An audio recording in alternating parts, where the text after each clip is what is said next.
Mayor. Just feeling beat. Yeah, we just glad you weren't here. So, that's pretty expensive. That's on. Doc.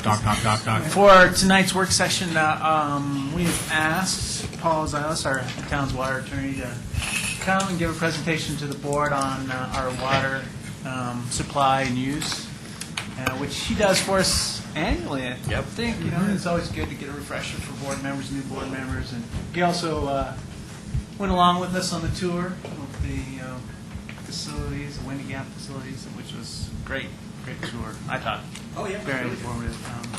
So, in answer any questions the board might have as he goes through his presentation. Paul? Great. It's nice to have you back. Well, thank you. It's good to be back. Good to see everybody. Now, before I start, what You use the arrow keys. The arrow keys will get you Oh, good. Great. right or left or up or down. Okay. Good. Well, good to see everybody. And I haven't met everybody, but as Matt says, I come in annually to give an update on the water. And tonight, what I was thinking was, it never hurts to get an overview of Colorado water rights real quick. I'm going to do a couple semesters of law school in about 2 minutes. And then talk about our recent demands, our supply, our portfolio that supplies the water, and then talk about the Windy Gap Firming project that you've all heard of because it's a big dollar item coming up. And, I've been doing this a long time annually, and Superior has done a fantastic job with its portfolio and managing its water and managing its facilities, so I've never had to deliver bad news. So this has always been a great meeting for me. And I do have one teaser, as I told Andrew. We've got a big date coming up now, but I'm not going to say it at the outset here. So I'll look forward to it. But, so anyway, in Colorado, just to refresh everybody's recollection, we operate in what they call an appropriation doctrine. And the appropriation doctrine, and this puts our water portfolio in perspective, is basically a priority system where the senior, older water rights have better right to the water in times of shortage than the junior, newer water rights. And in the South Platte Basin, for instance, the senior water right goes back to the 1880s. And that doctrine was put into place before Colorado was even a state, and the reason being is it's so dry here that you have to expend so much labor and money toward diverting water. It wasn't fair to have somebody build an extensive system for irrigation and then have somebody come in later and put in an irrigation ditch and take the water. So it's been here forever, and it operates very well. Most of the rivers in Colorado are over-appropriated, which means there's not enough water on a year-round basis. On the South Platte Basin, for instance, for years, there was probably only about a month a year where there was water for everybody. That's improved if they kind of crack down on people complying with the rules of Colorado, but it's still a situation where you got to have senior water rights to really have a good supply for a municipality. The other two things, real quick, that you'll hear are the measures, are the units of measure. So for volume and water rights, you talk in terms of acre feet, and an acre foot is 325,851 gallons, and it covers 1 acre, 1 foot deep. And then the unit of flow you hear is a cubic foot per second, or CFS, and that's 448 gallons per minute. And if you divert 1 CFS for 24 hours, it creates 2 acre feet of volume. So that's Colorado law, Water Law 101. It's pretty easy. But, yeah. No quizzes, no quizzes. Yeah, oh, no. Well, maybe. But, Started in the class. it's pass-fail. But, so what I thought I'd do is I would step through our demands, our supply, our portfolio to put everything in perspective. And for a lot of you, this is review from last year, but it's good to kind of refresh your recollection, and then get into a little detail on the Windy Gap Firming project, and then maybe talk a little bit about Hodgson-Harris Reservoir that's been kind of a topic here in town, and then finally kind of talk about the future and what the future holds for Superior. So Superior has it's very easy as a water rights person to plan for Superior because our demands have been very consistent for a lot of years.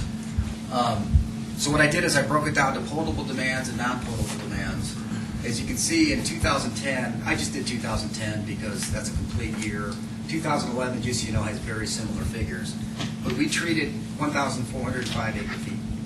And you can see that compares very closely to 2008, 2009. And just so everybody knows, the potable water goes up and down because it's indoor use for commercial and residential, and then also outdoor irrigation for residential. We don't want homes using non-potable water. There's a lot of issues that come up with those. So that's just kind of in graph form to show you how consistent it's been. And then if you look at the whole span of years, once Superior hit what is basically close to build out or a constant population, it's been very consistent. And it's varied between about 1,300 or 1,450 and 1,600 acre feet. So we're right there in the same amount year in, year out. For planning purposes, I use 1,600 acre feet because we hit that and we get close to that on drier years. But this year was no different than the past, and as I said, I think Superior's done a great job at managing its portfolio, its treatment, its facilities. The other big element that Superior has that so many communities do not have is a non-potable system, and the reason being is that Superior was a newer community, so when it was built, they were able to think about a reuse plant, think about reuse lines. It's really hard to retrofit that, to go back and put in reuse lines because it's raw water, you can't mix it with your treated water. But again, Superior has come in, and this one varies more. It depends on irrigation, it depends on water availability, but it has varied between about 500 and 750 acre feet per year.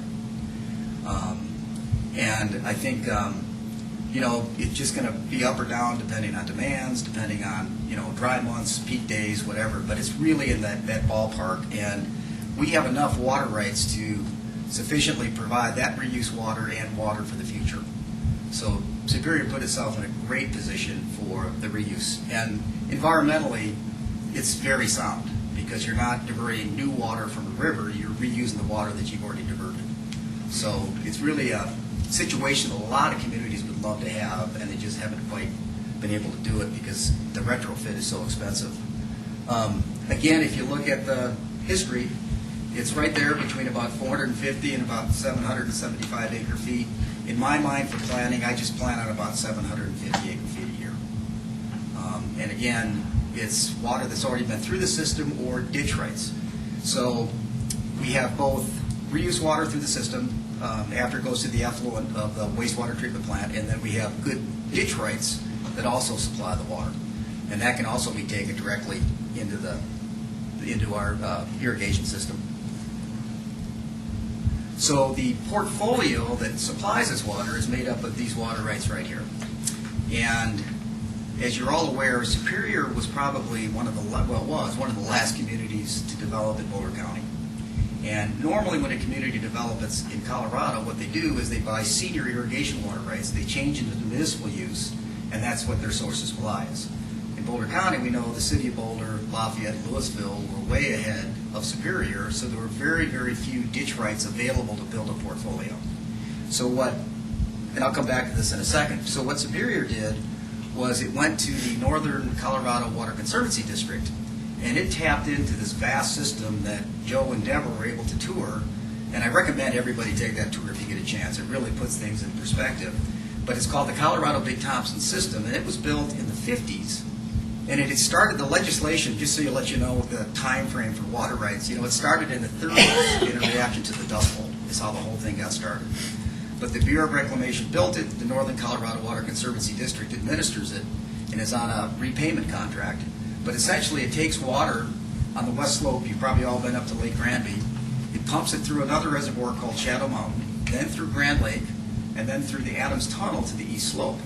It comes down through Estes Park, and then is diverted either down the river or by pipeline into Carter Lake and Horsetooth reservoirs outside of Loveland and Fort Collins. The nice thing about being part of the system is that it's got 1 million acre feet of storage, all told. I mean, it's a system that is just so great for a municipality that nobody could ever pursue on their own. And to be honest, I don't think this system could ever be built in today's, environment. So when we look at the portfolio, what we have are both Colorado Big Thompson units, CBT units, and Windy Gap units as the backbone of our supply. And what happened with Superior, just for a little historical perspective, is when it started to develop late again in Boulder County, it could not get into the Northern District. It just didn't meet the criteria. It could get into what they call the municipal sub-district, which is the Windy Gap water. So it originally bought 35 units of Windy Gap, and had no CBT units. A Windy Gap unit was designed to yield 100 acre-feet per unit. So in other words, Superior bought supposedly 3,500 acre-feet of average yield. And as we'll get into in a few minutes, the problem with Windy Gap is that it's a more junior water right, and it didn't have a good firm yield. So Superior really got through the tough days, and they were able to sell 20 of those units. And from that money, they bought the more senior Colorado Big Thompson units. And Colorado Big Thompson units yield about 7/10 of an acre foot per unit. So for 2,080 units, our yield is about 1,500 acre feet, which is essentially our potable demand. The big difference, and the reason we still have Windy Gap in our portfolio, is that Windy Gap is reusable and Colorado Big Thompson is not. So we have to have some Windy Gap to continue to generate that reuse water. We also have some fairly good senior water rights, not a lot of them, but some senior water rights in the local ditches. And I don't know how much detail you want to get in tonight about the Hodgson-Harris situation, but the county is asking us to participate and provide water to that reservoir. And we do have water we can provide from these senior ditch rights. And those senior ditch rights were used to irrigate a lot of the land downstream from there. So, I've been working with staff and pursuing that agreement, but just to let you know, we're in great shape to participate in that if we'd like to do so. And that's FRICO or what? Yeah, FRICO. And then we have one share of the Coal Creek ditch, and it's also a very senior water right. And how do we, I'm sorry, just technologically, how do we move that water? Do we move that into our terminal storage, or is that? Yeah, there's a pump in the community ditch, and we Oh. can take both shares with that same pump. Oh, okay. And how- The chasm on the right, with our little pump station, Mhm. pump that water up to our reservoir. I see. Okay. Can I go back to ask if you could explain a little bit, you used the term reuse rights and non-reuse rights is, like Colorado Big Thompson's non-reuse rights, that means if it comes through here, it has to keep going, Yep. and the reuse rights, we get it and we can keep, Keep using it until to extinction is the word they use. So it's really important to us to have some Windy Gap. And the CBT was designed years ago. The reason it has to flow through is that it's for this whole northern district, and the farmers have always relied on the return flows from that water.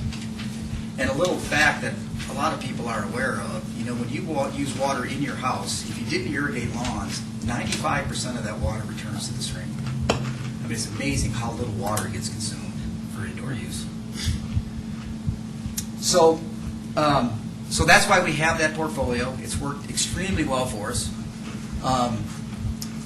And I'm going to come back to that one. So, because I want to make sure everybody understands the Windy Gap project and where we are with it. So, Windy Gap was an add-on project that was started by 7 cities within the Northern District. It was built in the 60s, very junior water right. But on the West Slope, it's a different world than the South Platte. There's a lot of water over there. So in good average years, it still yields a lot of water. In dry years, it doesn't yield because, again, it's junior.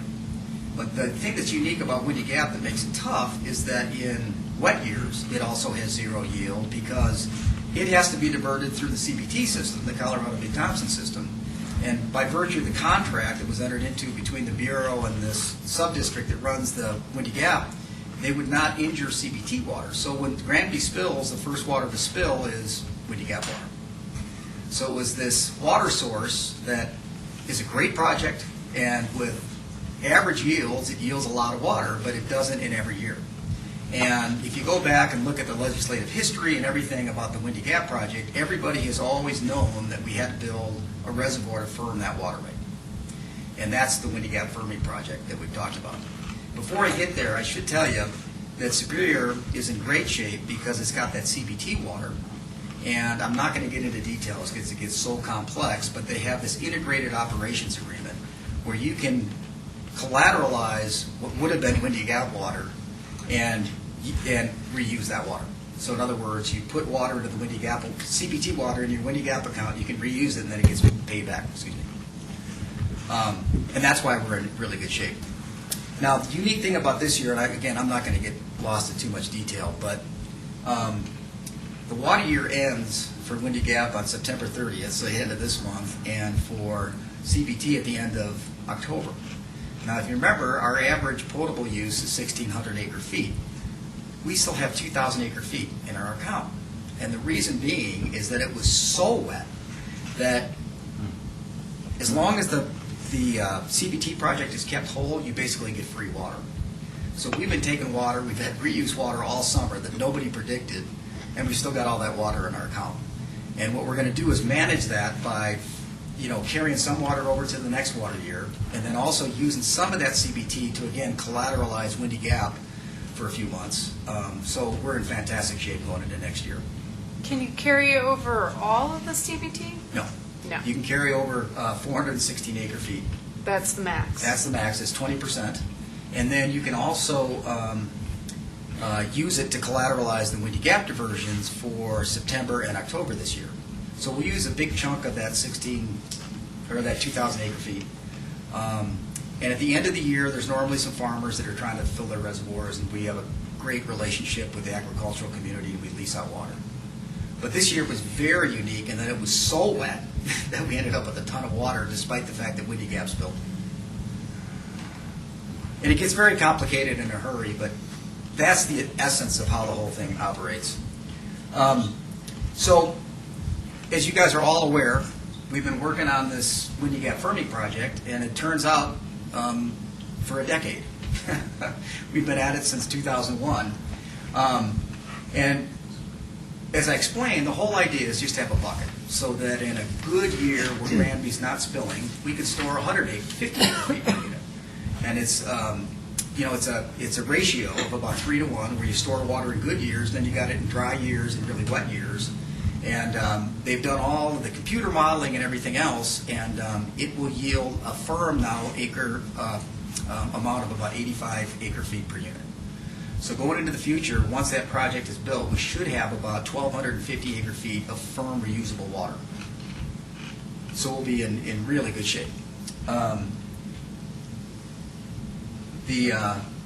I said, it's been going since 2001. There were 13 participants total, which is really good in this day and age, because trying to do a project like this on your own would absolutely bankrupt the community. There's just no way to get through the environmental impact statement, all the state requirements for mitigation, and actually have a realistic shot, especially getting water from the west slope. So it's actually been moving to the point. Can you share with us who the 13 participants are? Do you know them off? I don't have the list off the top of my head, but it's I can, Evan, or Ellie, I can email it to you or whatever. I have it too on my computer. I'll try to pull it up while we're talking. Okay, thank you. But so what the participants did was, several years ago, there was a big parcel of land that was adjacent to Carter Lake up outside of Loveland. And it was owned by HP, and HP was divesting itself of a lot of property. And so they were able, we, as the participants, were able to purchase it at a very reasonable price. And what's so great about it is that there have been no major environmental issues that were raised, and it's a dry valley. In this day and age, it's very hard to dam a river. And so we've got this big natural bowl where you can store the water, and it's pumped in there just like it's pumped at Carter Lake. And here's a good graphic of how it's connected. And as you can see, it's right next to there. The nice thing for Superior is that we get to use all of our own existing facilities to still deliver the water through the southern pipeline from Carter Lake. So it's built in for a delivery system. I waited for Andrew to come back to tell you that as of last week, we finally have a firm date for the final environmental impact statement of November 7th, which is great news. I mean, the environmental work has been intense. This summer they got 100% support from the Wildlife Commission for Colorado. And then they got approved by the Colorado Water Conservation Board and by the Division of Wildlife. So it's really kind of reaching a critical mass here. They're still negotiating with the West Slope, but those talks are going very well too. And I think it's really getting to be much more real as a project. Paul? Yeah. Do you want Laser? Do you want to point out some of the things on the? I think we're good. Okay. I think the bottom line is that it comes from the West Slope to the same facilities that goes to Carter Lake, and then it's just diverted into Carter Lake. So it's really at a perfect location. So I won't go through this whole slide, but the reason we're sticking with Windy Gap again is it does diversify our water portfolio. And so we've got the reuse, then we'll have the firm yield of the CBT units, and we'll be in fantastic shape going into the future. And the big question for this board and future boards as this thing moves forward, here, let me back up for 1 second.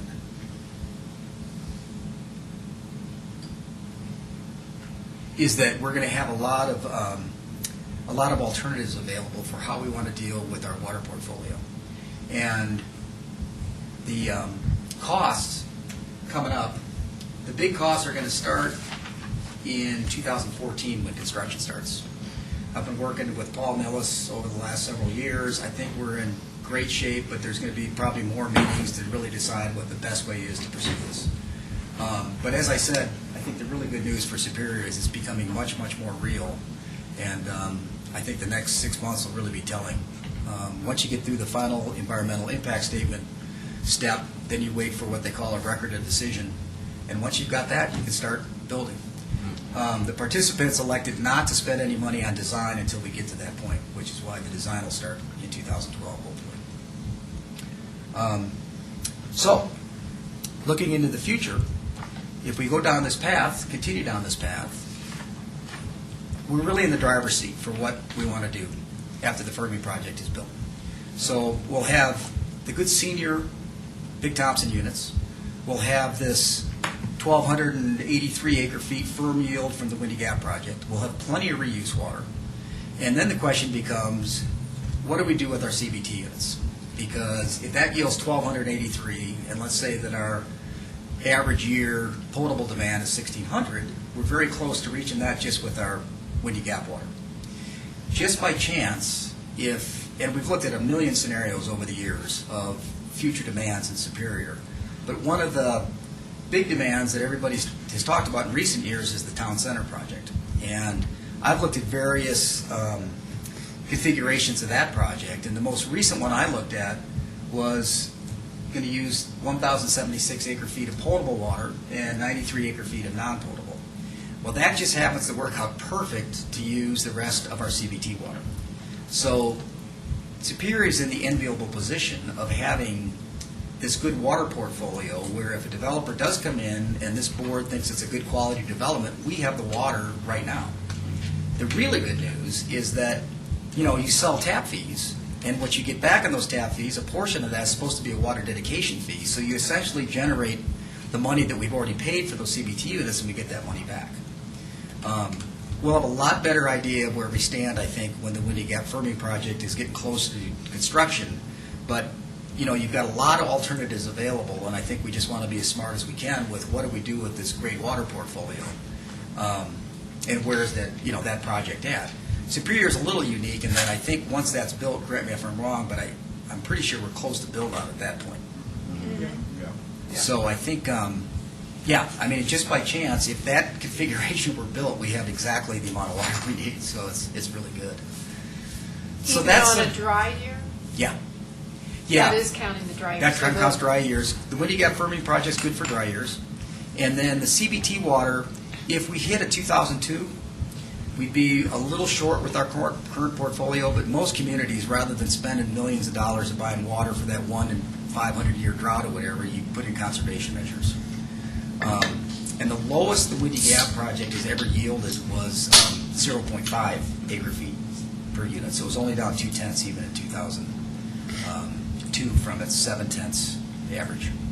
So it's 40%. So Yeah. Oh, no, I'm not saying it's totally insignificant, but it's still,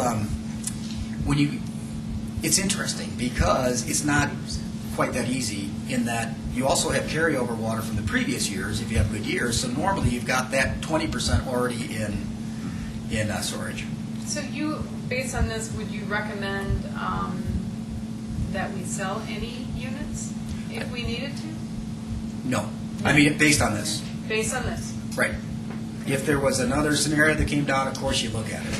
But the bottom line is, I would never recommend you sell any CBT units until the firming project is done, And the Fermi project's going to start construction in 2 years, optimistically, and then it's going to take, as you know, Deborah, from our tour, 5 years to fill. So we got a lot of time to think about it.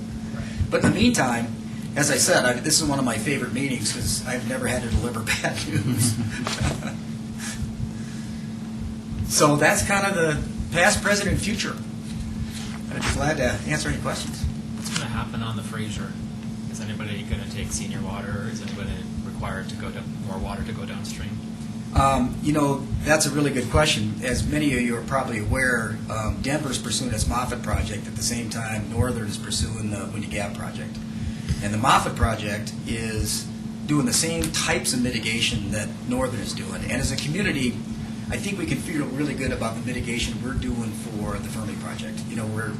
We're leaving a lot of flows for the fisheries.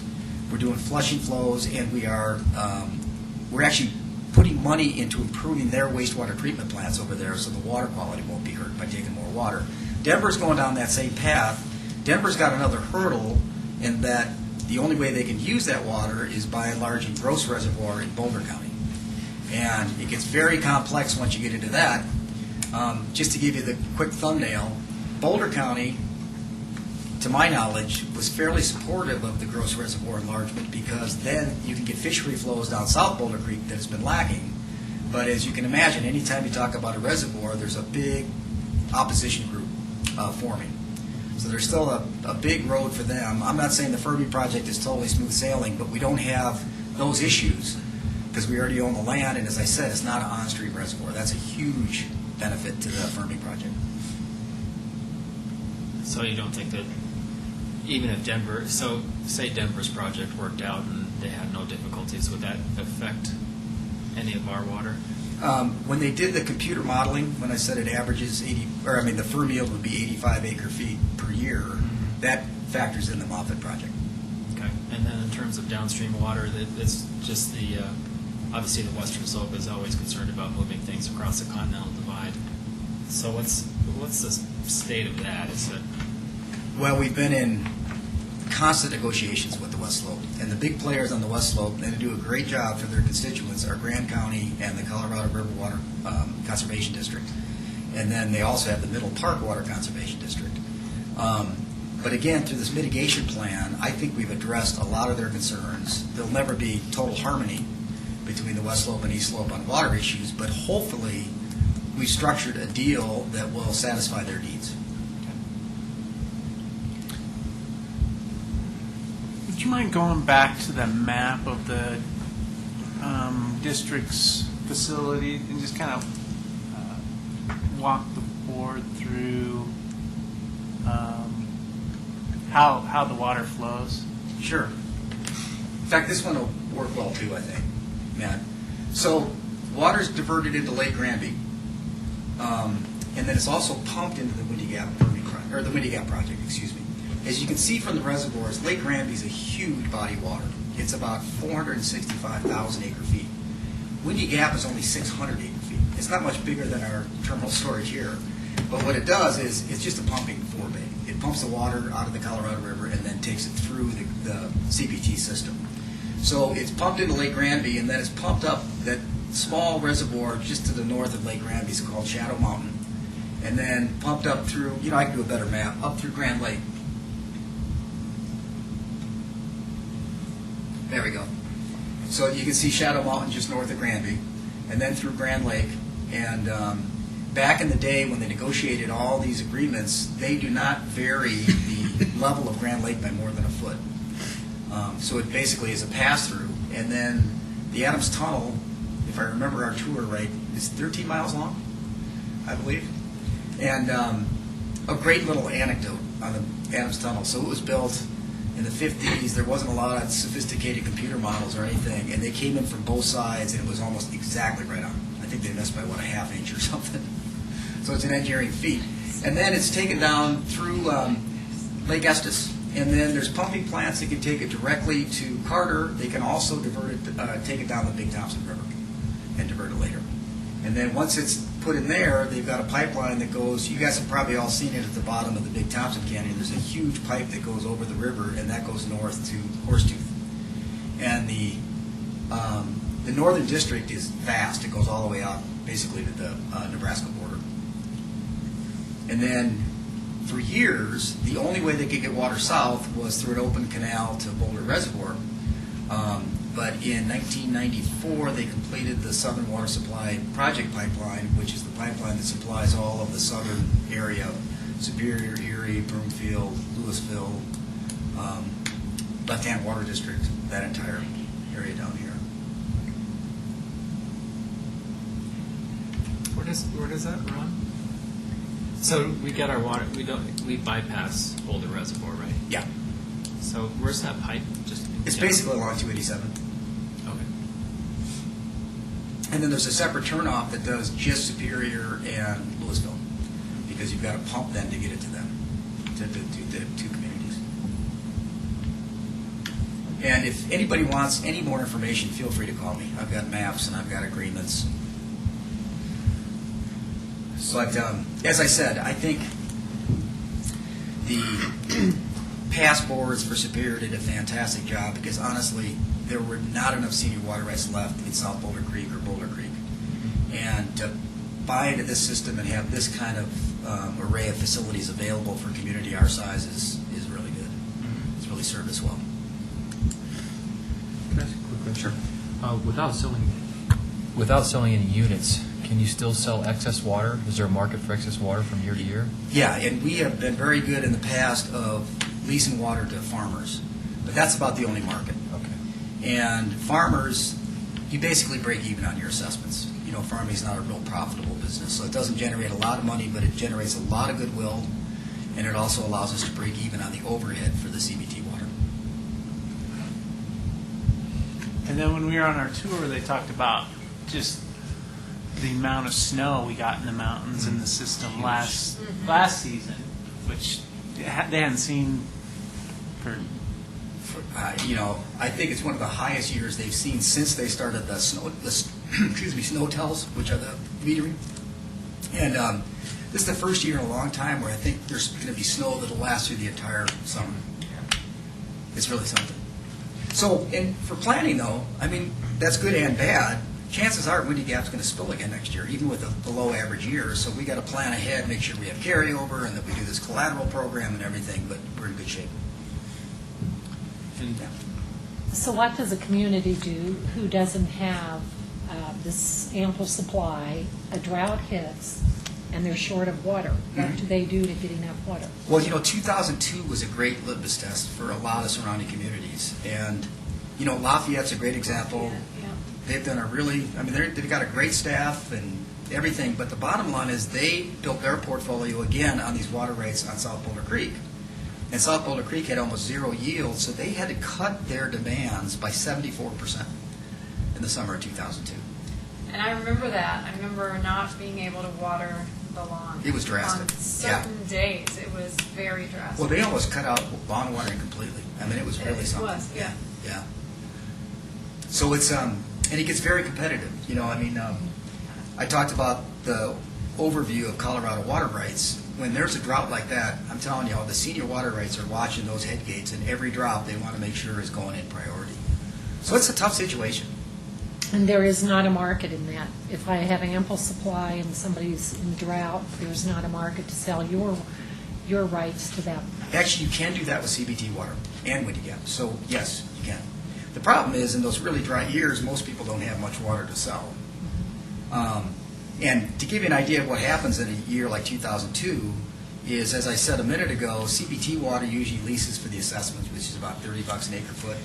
In 2002, is leasing for about $500 an acre foot. Supply and demand. yeah. And what's the current market price for the shares? CBT varies based on demand. Right now, with this huge economic slowdown, it's down to about the last purchase I did for a client was $8,800 per unit, but it's gone as high as $16,000 a unit, and we're going to see that again. It's just a matter of things turning around, and the reason we're going to see it again is that CBT water is a very finite source of water, and so when they built the CBT project, they authorized 310,000 units, and of those 310,000 units, when you look at all the analysis of who owns them and everything, there's only 50,000 units left that would go to municipalities.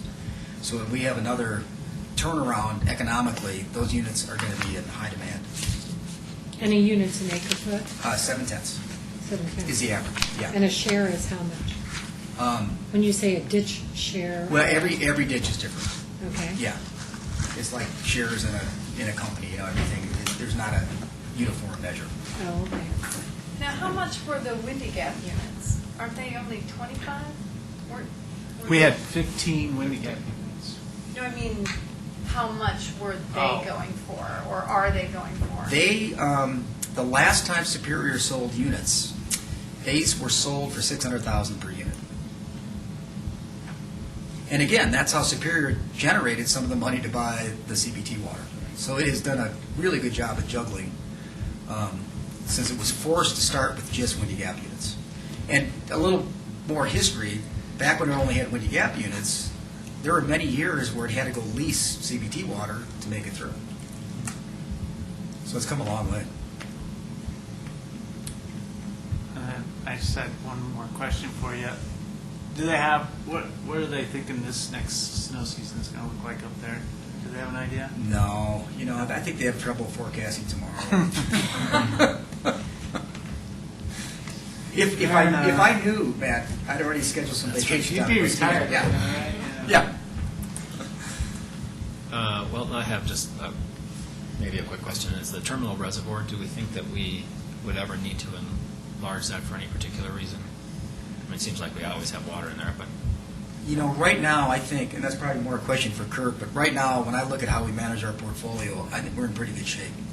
In fact, we used the terminal storage this year to firm up our Windy Gap to a certain extent. So we just diverted Windy Gap, stored in there early before Granby spilled, so we've still got 400 acre feet of Windy Gap in our terminal storage. If Windy Gap firming project is not built, that's a whole different scenario, and we'd want to have more storage.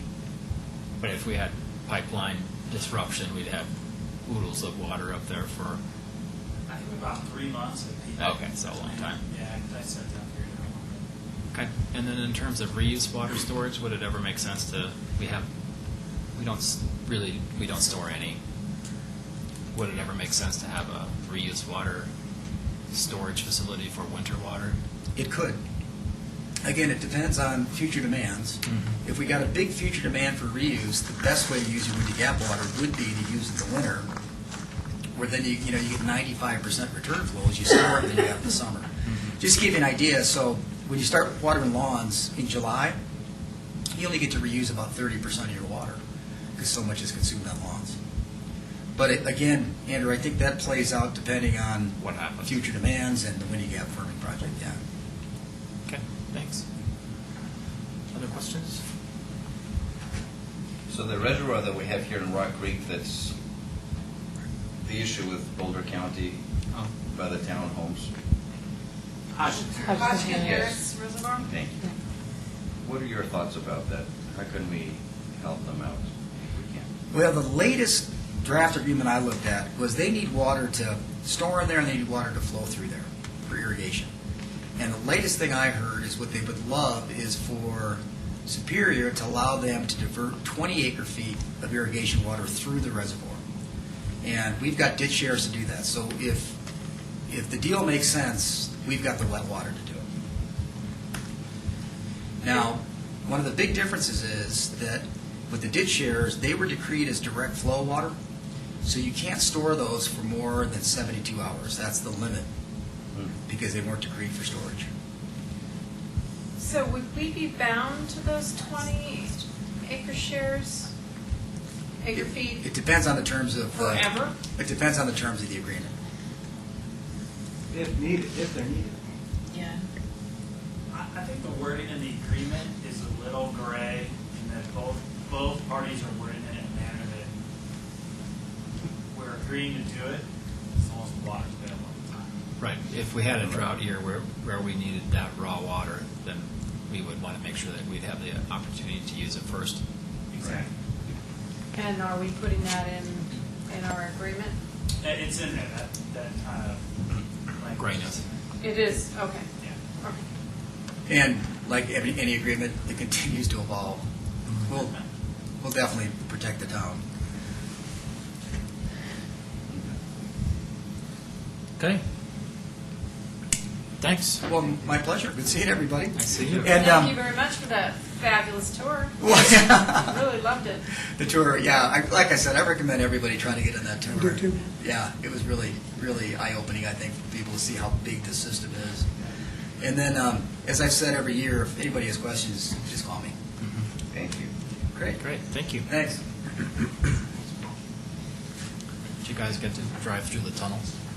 No. How, I think they said it was like a 2-hour trip through that tunnel. Is that right? Yeah. What time do you get back to Superior? I wonder if you could float the tunnel. 4:30. Probably run into a pipe somewhere. It was an all-day thing. All right, well, I figured you'd be back a little bit later. we got a little bit of time. Might have been 5. No. Chase, you want to grab it? We're right on schedule, or slightly ahead of schedule, if you'd seen the schedule. Right. It was-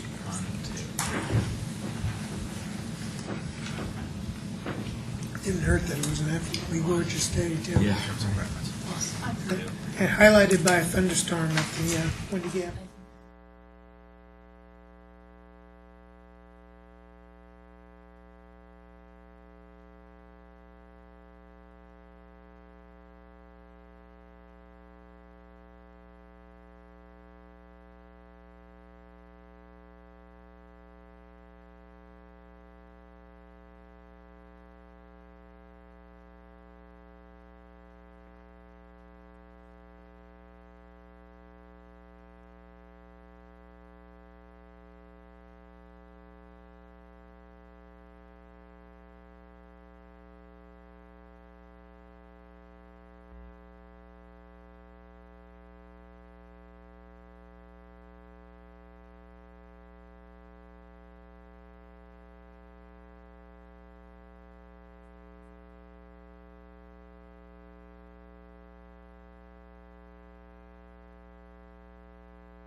Welcome, everybody. I'd like to call to order a regular meeting of the Town of Superior Board of Trustees for September 12th, 2011. And Phyllis, if you'd call the roll. Okay. Mayor Andrew Muckles, Here. Mayor Pro Tem Elia Gagor. Here. Trustees Joe Cirelli, Here. Chris Hansen, Here. Sandy Pennington, Here. Lisa Skumas, Here. Deborah Williams, Here. Town Manager Matt Magley, Here. Town Attorney Kendra Carberry, Here. Town Clerk Elizabeth. Very good, thank you. That brings us to approval of the agenda. Is there any changes to tonight's agenda? Poll D, 7D. 7D to follow the consent agenda. Okay, any other changes? No. Seeing none, I'll entertain a motion to approve the agenda with that change by trustee Skumat, second by trustee Cirelli. All in favor? Unanimous, thank you. That brings us to reports, questions, and issues. Anybody want to start tonight? Sure. Trustee Hanson? So not much to report other than I participated in the volunteer day yesterday. Was it yesterday? Yeah. Yesterday. God, it Just was a while yesterday ago. morning. I'll let Sandy elaborate on it more, but the Cub Scouts, we had a tremendous turnout. Everybody had fun. I heard so many of the scouts saying that this was fun, and they wanted to do it more. So it was a really good day, and lots of people showed up. That's it. Trustee Cirelli? Okay, first, just like to thank you all for setting up that tour with Northern Water for the trustee Williams and I were able to go on that a couple of weeks ago. That was a fantastic tour, and I'd recommend everybody, if you can, if you don't have a life and you have free days. What did you like about it? Well, you went all the way up to Grand Lake and Granby on an air-conditioned bus. Got a free lunch up there. You toured all the facilities, and then you got the air-conditioned bus ride across Trail Ridge Road back to Carter Lake, and just seeing seeing the systems. And Northern Water had a couple of great representatives leading this, including one public affairs guy that just laid all kinds of history on you of the system. He was really excellent, and it was really quite educational. I think I just add on. It helps. It helped me at least make the connection to what you always see on the map. When you're out there and you actually see the reservoirs and the treatment facilities, and it just helps put it all together. Great. So the next thing, today's been my day of meetings. We had budget meeting at 3 that most all of us were at, but earlier this morning I was at the Rocky Flats Stewardship Council meeting, and several things happened at that meeting. Beginning, almost completing the process of what they call the triennial review, which is to see if we actually decide to continue as a stewardship council, and all the governments had basically agreed to do that. So going through the steps to have that occur, which will take effect in February of 2012. At this meeting, as part of this triennial review, we also voted to add the city of Thornton, which had previously applied and interviewed with us. We've added them to the membership. In addition, up through this year, North Glen and Golden were not full-time members, but would serve as a member on alternate years. They're going to become full-time members. So as a result of that, the Stewardship Council will become a council of 10 governments and 4 non-governmental members, as opposed to 8 and 4. This then leads to a requirement to revise our intergovernmental agreement, because now we're adding 2 new governments to that. So that'll have to be staffed through here, as well as all of the other governments. And as part of that revision, 2 items of business in that were when they had 8 governmental units and 4 non-governmental units, they had a rule of took 9 votes to pass something, and 9 members to be 9 members present to create a forum. This meant that there would always have to be at least one non-governmental member participating, agreeing in the vote, or part of the forum. We had to address whether we wanted to change those numbers, and if so, to what numbers, and we all agreed to change that to 11, so it has the same effect of 10 governmental units and 1 non-governmental member to, as a minimum to, not necessarily as minimum, because you had all 4 non-governmental, you'd only need 7 governmental. But essentially the idea is that at least 1 non-governmental member would have to be present to create a forum and also to participate in agree on a vote. So that all happened today. A couple of other things at that meeting. We are between now and the November meeting, they're going to be sending out invitations or applications to interested non-governmental parties to become one of the 4 non-governmental units members, and we should get some information about that we can publicize when they have those applications ready to go.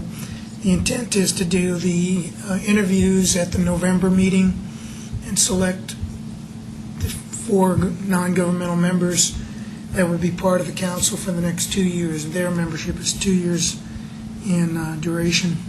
Do they represent organizations or? Well, there's actually one individual. There's one person that happened to is there. There's the Rocky Flats homesteaders. That's kind of the retirees or former workers. The Rocky Flats Museum. Could something like Sierra And the League of Women Voters. Yeah, they could unless the only disqualifying thing I heard. Well, I asked what were the criteria, and they sort of said an interest, and you can't have litigation pending against DOE. Seriously, because that was an issue in the past. But aside from that, so I think the criteria are evident with the applications, and I guess I'm told we'll get information about the applications that we could put out to our public if we have people that are interested in applying. And, a couple of other things going on there. This is all kind of this month and the November meeting are kind of heavy in business. DOE is initiating, as of this meeting, they sort of announced, but they'll publish a notice. They're initiating their 5-year review of the CERCLA remedy. Every 5 years, the law requires a review of the remedy that they put in place for effectiveness on protecting the environment and so forth. So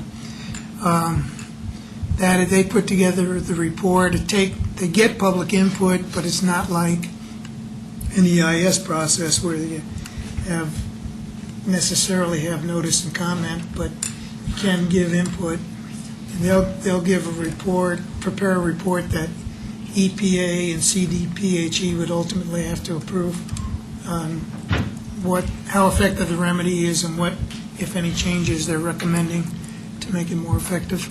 And that's just for the industrial area. It doesn't look at the lands transferred to Fish and Wildlife? Right. The remedy applies to the industrial area. Okay. I believe I have that right. So that is kicking off. Final thing that was of interest that came out is that DOE has proposed kind of a major reorganization in which they had three, for the last decade or so, they've had 3 major divisions: environmental management, legacy management, which is managing Rocky Flats, and the security, NNSA, I forget what the NN, but it's their security portion. It's the DOD portion and security so they're all separate and have their own separate budget authority. DOE is proposing putting EM and LM under the security portion, which creates then the possibility that LM would not have its own budget authority, and if it doesn't, that would mean, if you know how the government works, if there's a shortage of budget, it could be rated by somebody that has, more control. That particular proposed change right now is held up for different reasons in the House and the Senate, not surprisingly. And they also mentioned that there's not likely to be any budget approved until the current super committee on debt ceiling comes out with its report, and decisions are made on that too. So, but it's potentially that reorganization could have an impact on legacy management funding, which could ultimately have an impact on stewardship council grant money, which is the biggest part of our budget. Can you run that by me one more time? So legacy management is under Department of Energy? Yeah, there's 3 entities under DOE, and environmental management is the operating places are under environmental management, and then SA is running the security for anything requiring security and counter-espionage and all of that, and legacy management is the closure places. And the ongoing, like Rocky Flats, they have pensions that are being, continued, and, things like that are a legacy left over from the Rocky Flat site that continue to need to be monitored, continue to be operated, even though Rocky Flats isn't there anymore as a site. So. Okay. And the central operating unit and managing all of the legacy stuff there is under legacy management too. Their monitoring and all of that they continue to do on the center part of the site. And you mentioned something about DOD. Well, the nuclear weapons part of the weapons complex has DOD funding, and a lot of that goes to the security portion. Okay.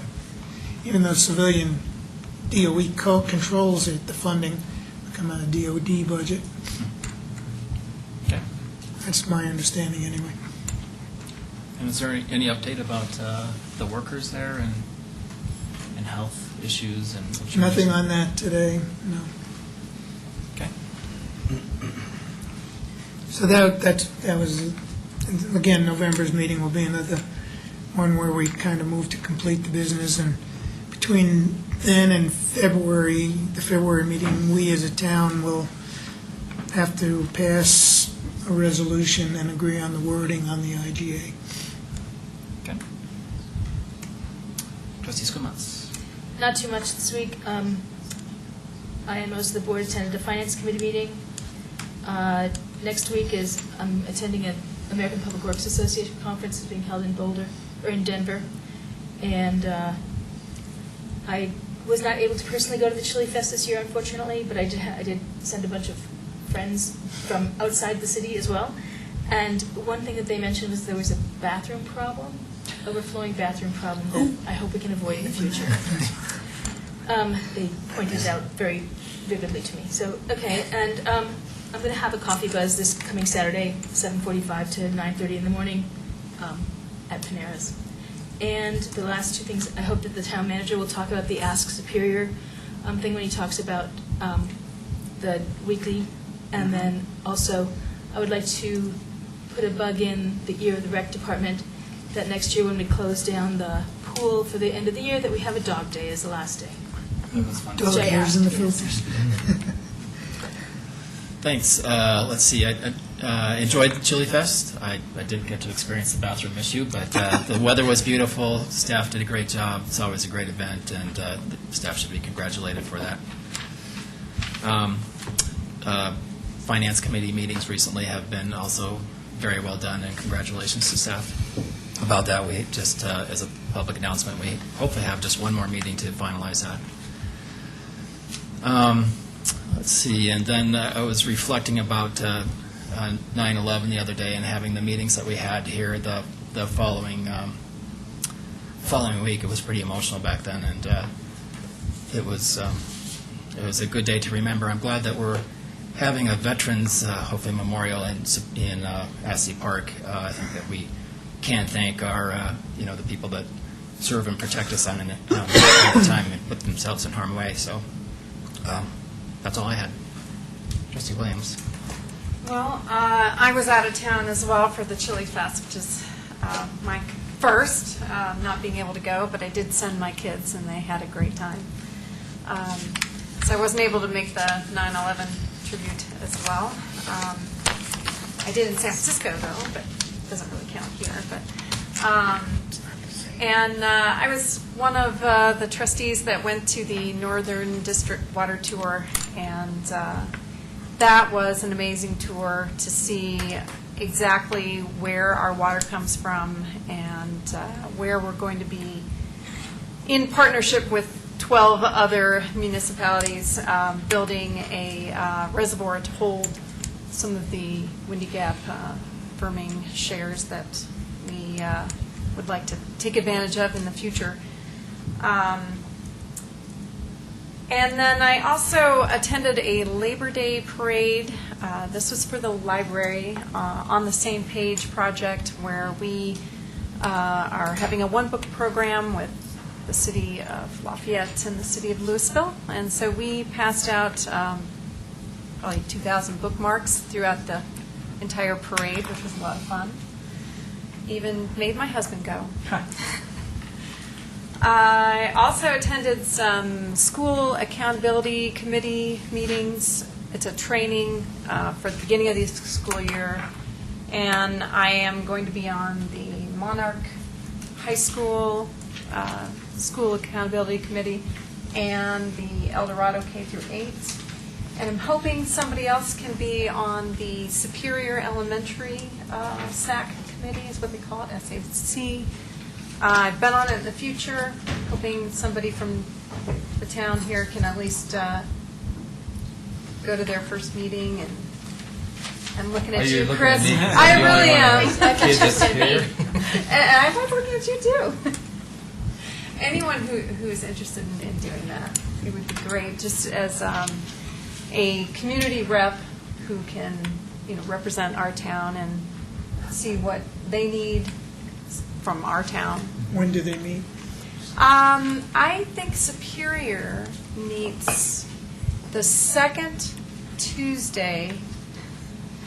Almost sounds like a joke, the second Tuesday of the month, at like 2:45 to 4 is what I think. That's what they used to do. So I would call the principal and maybe find out. But it used to be 2:45 to 4.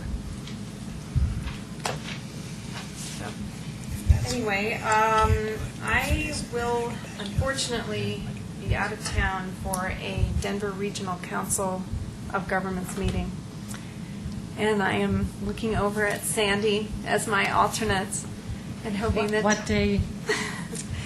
That is the third Wednesday of the month. I mean, dates. September 21st. Oh, September. And I'm hoping that you can take that meeting. I'm happy to. Okay, great. And that is all I have. Thanks. Trustee Gregros. Well, I missed the Chili Festival, but I have a good excuse. There was a Greek festival at the same time up in Boulder, so I had to... Great festival, by the way. You need a Greek chili. Should we have a little Greek food in Chili Fest? I think it would work great. I attended a community leaders meeting couple of weeks ago. Jim was there as well, Jim Payne, Liz Oster, David and Kristen Mansour, Kevin Colon, of course, the one that's putting it together, and Heather from the chamber. Matt, you were out that particular day. Yeah. We had a great meeting. I think we're moving forward, and he's basically bringing diverse groups of leaders of Superior to discuss finding a place and creating a community center with multiple benefits for the entire community. So we're making progress, and we have another meeting next first week in October. So Now, are you Yeah, looking just for a- meeting space, or are you looking to build? yes and yes. Yes, we're exploring every possibility. So. And you're keeping it in town? Oh, yes, definitely. You'll be. Just want to Oh, clarify yeah. that. Yes. How about Aspen? So that was it. Trustee Pennington. The volunteer day Chris was referring to that we held yesterday was the Superior event in conjunction with the National Day of Service to mark the the 10-year anniversary of the 9/11 events. It was really probably the most touching event I've attended in this community. 80-some people showed up, 35 of those, 40 kids. Yeah. We equipped them all with paintbrushes to repaint all the historic properties in Grasso Park. We weren't sure how far we would get, and boy, in about an hour and a half, we had every fence painted, every piece of the wood on all the farm equipment, 3 buildings. It had a great time doing it. The scouts led the flag ceremony, and then there was a moment of silence at 11 when all the horns in town blared. And I think it made a great impression. Most of these kids weren't born at this time, and it was just a really terrific, touching event. And I suggest we already be thinking about how we want to mark next year's anniversary, because this is going to be an annual day of service. It was congressionally approved as an annual day of service, so I'd recommend we do that. And I'd like to thank, this town has so many great leaders in so many capacities. This was sort of on a short organizational time frame, and our own staff, Patrick and Martin, pulled it together from a staff perspective. From a scout perspective, David Mansour and Chris Hansen pulled it together. Superior Mustangs, Clint Randall was their representative, and the Historical Commission, Larry Dorsey, and then Denzel Acklin and Bob Morgan actually attended the event and gave the kids a history lesson in why Grasso Park's important. So all in all, it was a great day. And Sandy Pennington, too. Thank you for all your work. Well, yeah, I was there as well. Anyway, attend about the last hour of the Chili Fest after watching the CU Buffs almost win. And I have to say, the Chili Fest is always very, very impressive. So kudos again to staff on that. A couple of questions. I've gotten some public inquiries about when we can expect the revised public comment protocol that we discussed. Any ETA on that? Probably I'll have it that first week in October, Okay. or that first meeting in October. And then where the new trail went in, where the Kentucky contingent worked with Coal River Church to put the trail south of Christensen. Oh, yeah. I call them bumpers, those edge protectors. Are those intended to stay, those round, they're typically filled with hay or something? I don't know what they're filled with. Sand? That's erosion, I think. Are those That's intended to erosion stay control. there? I'll have to check with Parks. Because they're very irregular and give the appearance of sort of being hit and miss, and I'll check so- and get back to the board. okay. And then I'd actually liked to maybe have the attorney comment on this. I got actually a couple of inquiries from our own residents after last board meeting, but it actually emerged from the Denver City Council, a move where they want to answer the question about emails and text messages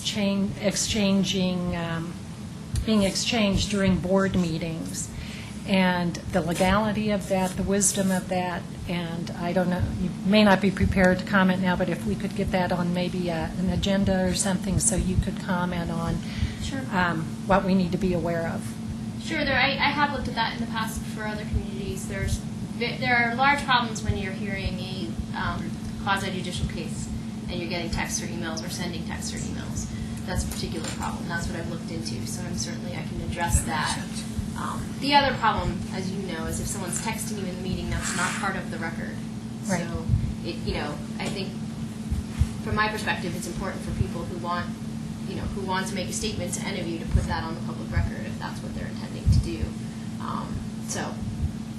But really the context in which it's very problematic is when you're listening to a land use application or a liquor license application or something that is protected by the due process clause, because you're supposed to be, again, acting like judges and hearing the evidence that's presented in the public at the hearing, and anything that comes into you outside of that is prohibited. So that's when we have to be especially careful. The other thing to keep in mind is that anything you receive up there is public record. So, if someone asks for it, they can get it. So, same thing about sending it. So, that's just something to keep in mind about quick texts here and there. People tend to forget that if we have control of them, they can be a public record. Now, you're not talking about personal text, or you're talking about things that have No, to I'm do talking with... about things that relate to Right. town business. But I think what you're talking about is if someone sees something on the TV and says, "Oh, Trustee Pennington sends you a text, I'm not in favor of this for this reason." Right. It's a little difficult because no one here has a chance to respond to it unless, of course, you read it into the record, which is another option. Right. So, That's a good, that's the way to do it. So I would ask that maybe you put the nuggets in writing and email it to us so we can have it here. Sure. Because I think it's increasingly going to become a problem. right. Okay, I'm happy to. Thank you, that's all. Manager? Let's see.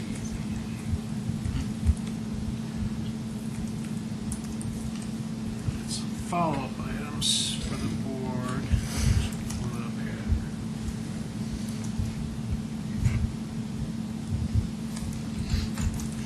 Sorry, I had it up.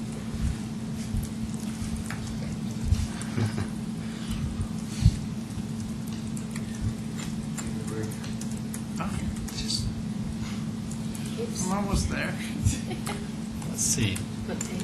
We can do the town attorney, yes, while you're looking. I don't have anything to Town clerk? Let's see, we, Okay, thank you. staff followed up with the resident who came to the meeting with regard to streets in Sagamore, the Sagamore subdivision. We followed up with him and explained to him the work that was done and the reason he was seeing some of the small pebbles around the street. Plus, we had a street sweeper go in and clean the streets, and then we have scheduled another one in October. So, but residents will start to see less of that as the months go on. So that was one of the follow-up items. The trees along Sycamore have been trimmed, so it shouldn't be an issue as far as vehicles turning onto Sycamore from the marketplace. And then we got together with the Horizon Management staff on the issue with the sidewalk, and that's been resolved.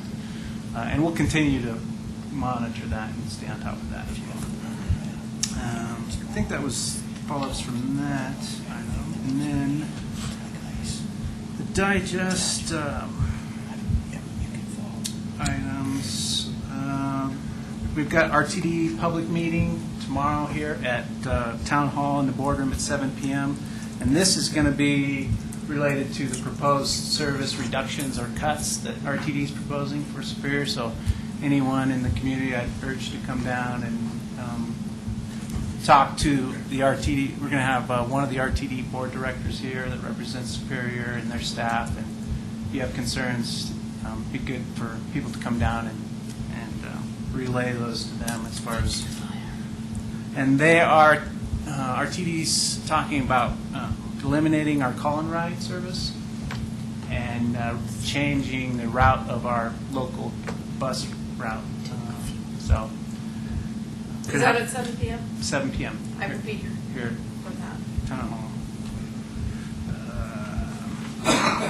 And then looks like the triple left that I was hoping we would get done this year is not going to happen this year. We still working with CDOT to get them to where they're comfortable with it, and it's getting too close to the holiday season to where I don't want to start that construction and take a chance that we're still doing construction during that part of the year. So we're going to continue to work with CDOT, and if we can get them to where they're comfortable with the language of the permit, then Yeah, what is it that they're not comfortable with? they have concerns. They have concerns that the improvements that we're going to do and pay for are going to affect the level of service for southbound traffic coming from Louisville because of the timing of the light.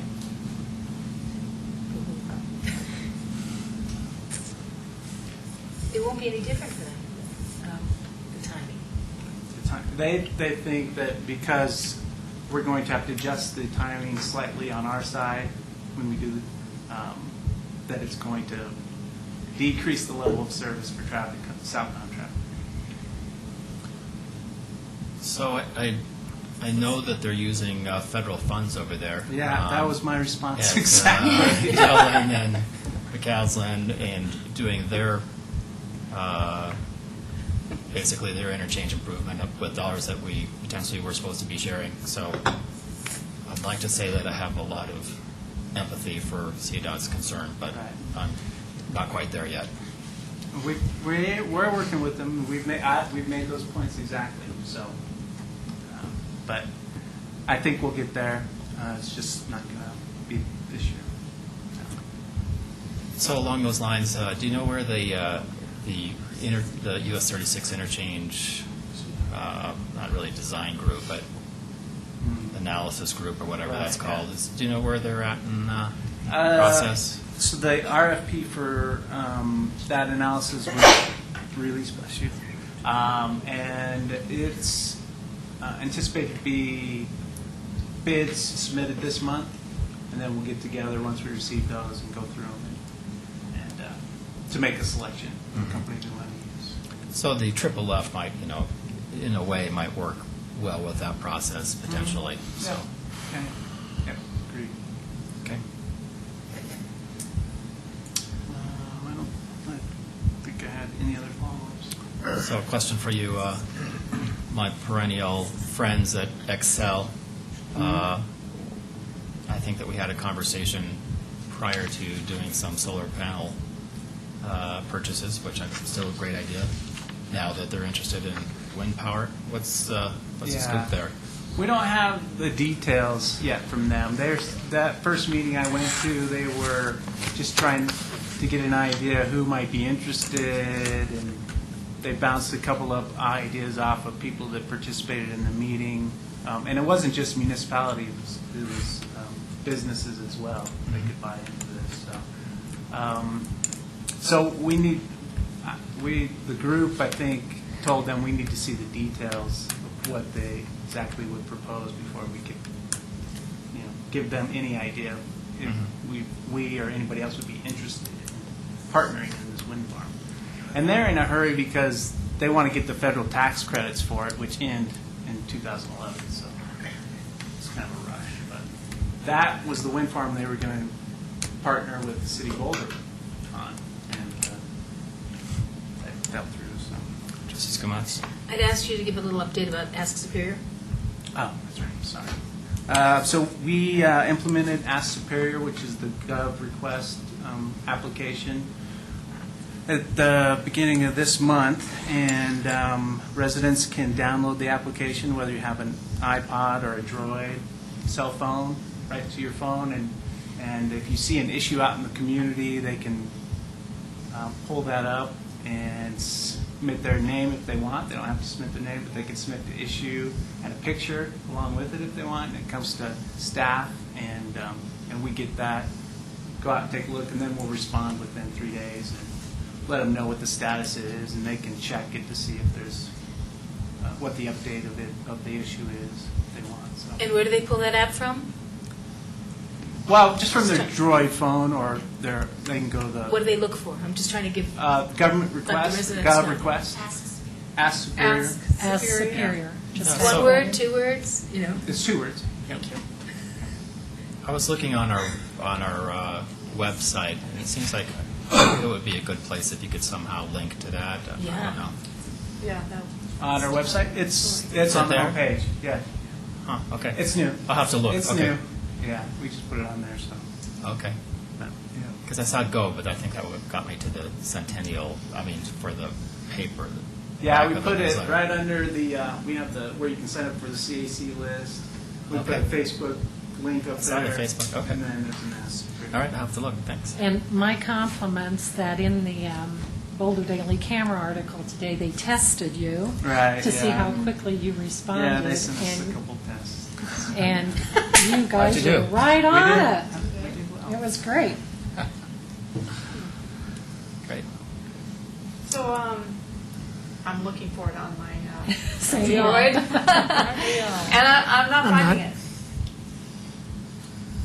Ask Superior, right? Jay Wolford, town staff. It's a Go request. Search for it Go, that way. Go request Yeah. Superior or just? No, just Go request. You download the app, and then it finds where you are, and then it's Superior. Yeah. Ah, It's GPS located. okay. So if you're not at Arvada, go Arvada. Okay, so it's Go Request. Yes. 2 words. Yeah. It might be city request as well for an Apple product. Thanks. Yep. We'll continue to advertise that. Yeah. Thank you. Yes. Okay. Anything else? Nope. I think the attorney and clerk didn't have anything, so brings us to item number 5, public comment on consent agenda or non-agenda items. Welcome, George. Everybody's rushing up there. George Kupner, Superior, Colorado. And Gladys wouldn't like me to say Old Town, original town. Mayor, would you answer me a question? I see we transferred $5,000 out of a fund to set up for spring cleanup into a different committee. Can you give me a little explanation on that, please? I personally am not aware of what you're speaking of, so I'm happy to touch bases with you I later read on. that somewhere where we transferred $5,000 from the spring cleanup into another committee connected with that. Well, in the past spring cleanup, the budget for that event was in Parks and Recreation Department. And then the Recycling Conservation Advisory Committee typically is involved in that event. So it made more sense to have that specific event in the Administration Department under that committee, under the waste diversion budget line item. So that's where it was moved to. And that happened a couple of years ago. Well, And you know, I I think the just cost read has been it, going I down just too. read it here not long ago, Huh. where this took place. Yeah, there Go ahead. was something that we did $5,000 with recently. Lisa, do you recall? The cost of the spring cleanup has been decreasing a little bit the last couple of years. That may be why that item went down, but I don't think that got transferred out anywhere else. Would it Yeah, be, we- well, I see town staff Volunteer. raising a finger, so maybe you can speak intelligently to Yes. that. In the proposed 2012 RCAC budget, we reduced spring cleanup by $5,000 and using that $5,000 for zero waste events. So the budget's neutral. We're just switching the use. Oh. So that's in the proposal tonight. Well, the reason I'm asking this question, I come before the board before. We used to have a roll-off down here in town, and we can't even get a roll-off anymore, and we can switch money around like flies. I'm not for that. I really ain't. Lisa, you're on that committee, and you had something to do with it. I'm Yes. sure you did. Yes. And I don't appreciate that one bit. When I come down here time after time and beg for a roll-off in this town, took our recycling bins out of town, and now we can switch $5,000 from this committee to that committee, and I'm strictly, it should have been out in the open more. It's the budget item for tonight. It's something being discussed tonight, but I should also mention that we switched, the spring cleanup goes door to door.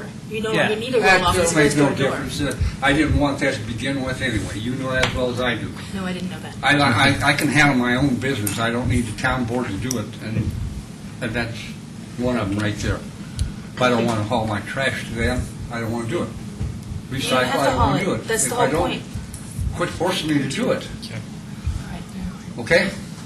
Next thing I have, why does it take the town government to get something done so long to get something done? I've asked for painting on Marshall Road, around the curve there so people stay in their right lanes over a year and a half ago.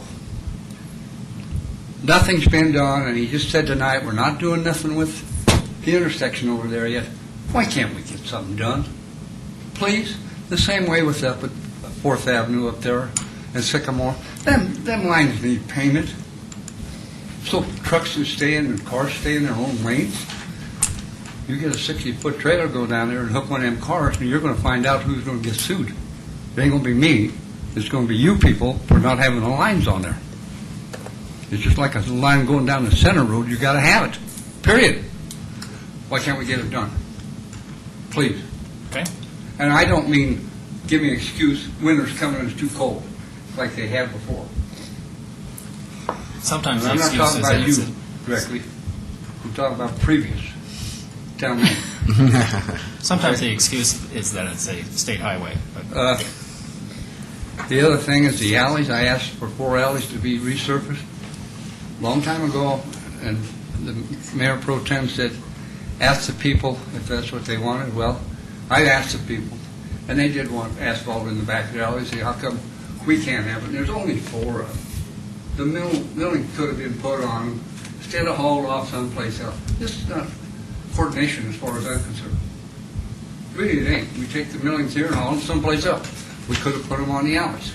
That's another thing that's a long time. I'm getting disgusted of the government taking so long to do something. They don't back up when it comes to their paycheck, and you all get your check on time. So let's get a little more efficient here of what goes on. The other one is, well, the alleys. You ain't done nothing with South Alley. That's 2 years. What's the holdup? Please.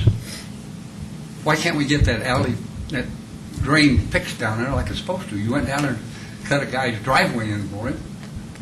If other people want driveways cut in, you're going to do it? Let's get the alley fixed. When are we going to do it, Mayor? I've asked and asked and asked till I'm blue in the face. I'm not sure where the design is. Perhaps the town manager knows where we're working on it currently. Matt's been in all that. He ought to be able to give me an answer when we're going to get this done. I don't have an answer. Yeah. So But I'll give you a call. Please do, Yeah. because I'm waiting long enough for things to get done. That's what, and it disgusts me, really does. Now, the other thing, we have a new town manager, and I have no ifs and ands or anything against him, but a couple, 3 years ago, we had a council here that said we need to raise the amount that the town manager can spend. I think it's a $25,000 limit now. Right, Mayor? yeah, I think that's correct. I'd have That's to look. It correct. sounds. That- no, I think I that's think, I correct. think that this ought to be reduced back down so the council will know what's going on and not just, I'm not saying you're doing it or anything. I think it should be brought back down to 5,000 or 10,000 the most. Other than that, I have to come down and ask for a budget request to find out what's going on. And I really don't like that. Paperwork, time, their time, my time, when we can eliminate the problem at this board level. You know what I'm talking about, Mayor? I do actually. I'm personally comfortable with 25,000 to give the town manager some authority to do things that the town board shouldn't be involved with, but it's something we could always explore. Well, I'll even go with that for right now. I see red lights on. The enforcer. Additional public comment on consent agenda or non-agenda items?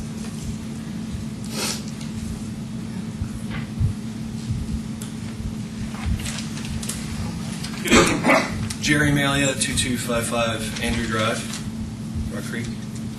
I wanted to bring to the board's attention and discuss a little bit about proactive solutions to the vehicle traffic on McCaslin Boulevard to the north and south as a result of the possible Jefferson County Parkway. I've talked to a lot of residents. Myself, my property backs up to McCaslin, and so I'm aware of this every day. But a lot of the residents I've spoken with that back up to McCaslin or have a view of McCaslin or can even hear McCaslin from their properties are very concerned about the increase in traffic as a result of the parkway, possibly as a result of traffic coming from Louisville as well.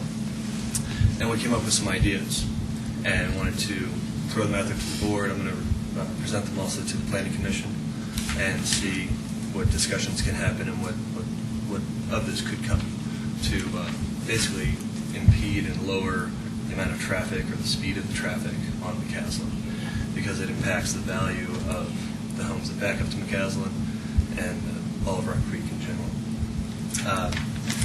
One of the ideas that was floated was to reduce the speed limit on McCaslin from Rock Creek Parkway south to 128 to 35 miles an hour. It's the only road in Superior that's 45 right now. The other idea was to restrict the weight limit of vehicles along McCaslin, possibly in conjunction with the amount of axles that the vehicles have. There's an idea to make McCaslin a tollway and charge a toll. Love that. This is all the way from south on 128th to Rock Creek Parkway. And that's where all these ideas are impacting, is that stretch where it backs up to the residential areas of Rock Creek. And a fourth idea was to install more roundabouts at the other intersections, South Indiana, Christensen, and at what's it called, High Plains, that goes up to the ridge. And so those are some ideas that were floated around that have been discussed by some of the residents so far. And so we wanted to bring it to the board, let you all know what we're thinking about. And I'll bring this also to a planning commission meeting and discuss it with them as well. Great. So, if you have any questions for me or... Thanks very much. Happy to be inconvenient as a cut-through, yes. I'm sorry? Very happy to be inconvenient as a cut-through. Absolutely. Thank you. And to make it known that it's really a residential street in most ways for our town, even though that wasn't its original intention. That's true. That's true. And as recently as last week, there was a tractor trailer going through there at 6 a.m. And downshifting and upshifting coming off of the roundabout at Colton. Makes a lot of noise. There's a truck at 6 a.m. There's a truck at 9 p.m. 18-wheeler. And They don't go round the roundabout when they're that big, they just go over the roundabout. Well, that was another point that we brought up in this, is that roundabout is getting destroyed by large vehicle traffic. And I don't know whose responsibility it would be to fix it eventually, because it's going to cause a safety issue with that roundabout, with pedestrian traffic, cycling traffic going across to the trailhead. But as those big trucks go through there, they're just going to destroy the whole thing. Someone's going to have to rebuild it. So are you talking about the inner apron, what we call the inner apron? The inner apron, as well as the outside curbs and everything. Yeah, those trucks don't fit. And I think it was actually intentionally designed to be narrow. Yes. To slow people down more. Yes. But I don't think that they had trucks in mind. And I think most of these trucks, I'm not sure, but most of the trucks come from US 36 to Interlochen Loop to Flatirons Cross, or Flatirons Circle, into Safeway and just Starbucks and the rest of the businesses, and supply things to them. And they could just as easily go out the same way they came in, as opposed to driving through on Colton, hitting the roundabout, and coming up McCaslin. Great ideas. Please feel free to bring that up to the Planning Commission. I think it's actually a good timing, because not necessarily for the budgeting cycle that we're doing, although we're talking about some of those things exactly. But I think we'll be doing a comprehensive review, of which transportation will be a significant element. So it'll be a great time to discuss things like that. So thank you very much. Yeah. Thank you. Additional public comment on consent agenda or non-agenda items? Seeing none. Brings us to presentations, which we don't have any this evening. Can I make one comment, though? Sure. So that Ask Superior Go request, is it possible that you can put, I see where it is on the website, it says, click on this for Ask Superior. Can we put a link to download, or at least have the name of the app that you need to look for? Yeah, let's take a look at that, yeah. Something If we like can, that. we will, yeah. Yep.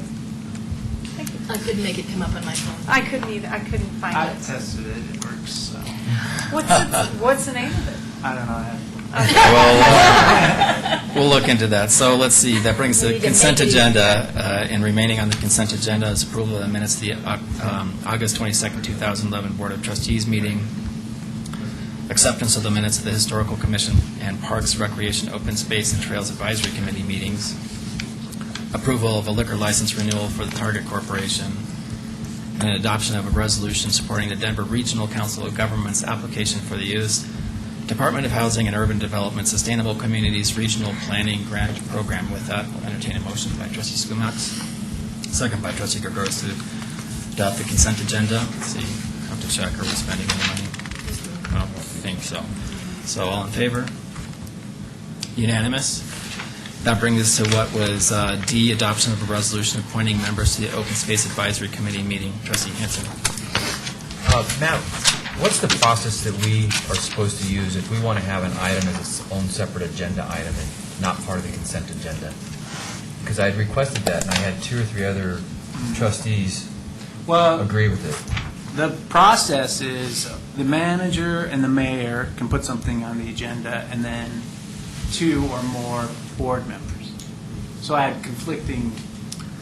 So I think how it reads is if you want to put something on the agenda, so we can put that on there, or if there's 2 or more board members, you can put something on the agenda. The location is not indicated on there. Okay. It seemed like my request was pretty clear, and this process has been less than stellar from the very beginning.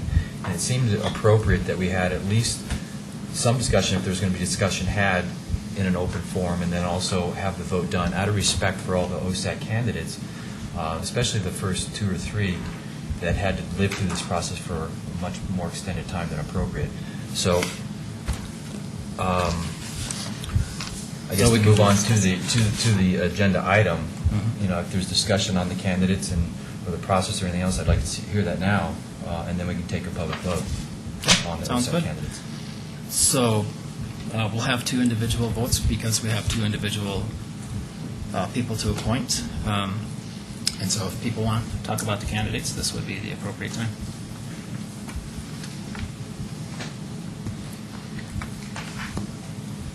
Okay. I was happy with the email discussion. I'm actually ready for the voting process, actually. I want to, I'm back to process.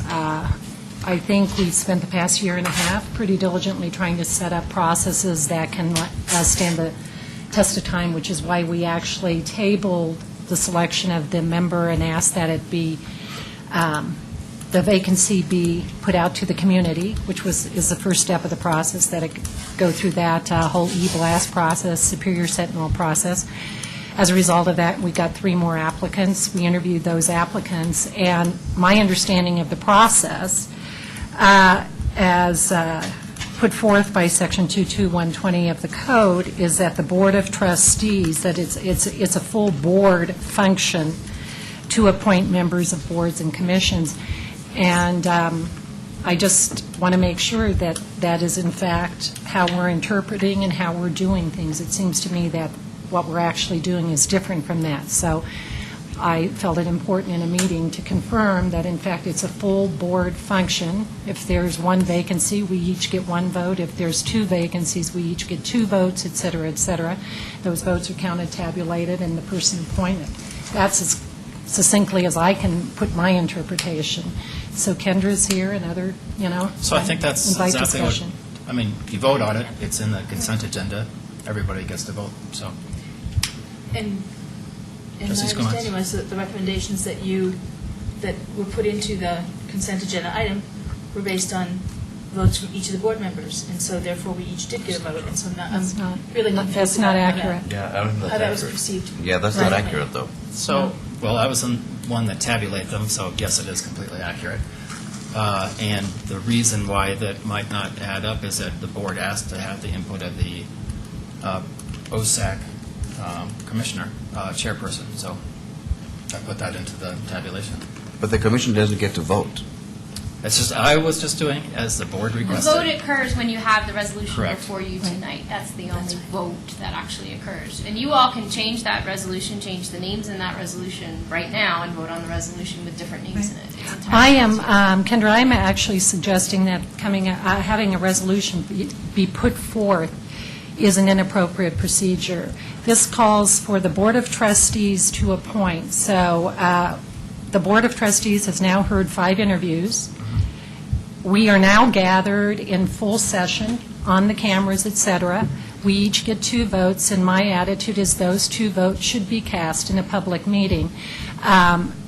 Having any communication behind the scenes, et cetera, for a resolution to be formulated that none of us can say reflects the individual opinion of each member, I think is inappropriate. I think it goes to an open meeting, we each cast our vote, and that position is filled. So I take issue with coming up with a resolution for consent agenda or other agenda. To me, the agenda item should be voting to fill the space, not specific names attached to that vote. That's entirely up to the board, how you want to have that procedure. It's all legal and it all complies with the code, so whichever way the board would prefer to do it is it's really up to you at this point. I would second Trustee Pennington's approach. It should be part of a bigger process, though. I mean, we should go revisit how we select candidates for any of the committees. Because we talked about one point having a subcommittee that does all the vetting of the candidates. They submit their applications, we go through that, and it could be any number of us on this subcommittee, and then we present those to the board. But there's a whole process from start to finish that I think should be set in stone, that we follow. Right. Because it hasn't been followed, and it's been very unclear from Well, the beginning. it's been. You've said in the past, the board has asked that we fill these positions right away, but if it's going to sacrifice the integrity of the whole system, then I say, no, let's not hurry it through. Let's get a good process in place that we follow for every time. Keep in mind, this is a process we have used for years. And for the most part, it has It's worked. impugned, yeah. It has worked. It has. It hasn't worked here tonight, though. So, it So, I has mean, not worked here tonight. I support just doing a vote right here, right now. We each get 2 people we vote for out of the 5 in the category, and Okay. go from Phyllis there. tabulate? Trustees Gomez. I Well, we'll reviewed- just vote no. And I reviewed the process that you all gave, and if that's the way you want to go, I don't agree with the silent, or the secret votes that you wanted. I think we have to do it, if we're doing it in public, we do it in public. That's fine. Yeah, the ballot vote was really just out of sensitivity to the whole process happening and out of respect for the candidates and people who work with the candidates. But I'm all in favor if we want to do it publicly, voice Right. vote, that's fine. Right. Okay. Well, I'll make a motion to approve Dawn Bement to the Open Space Advisory Committee meeting.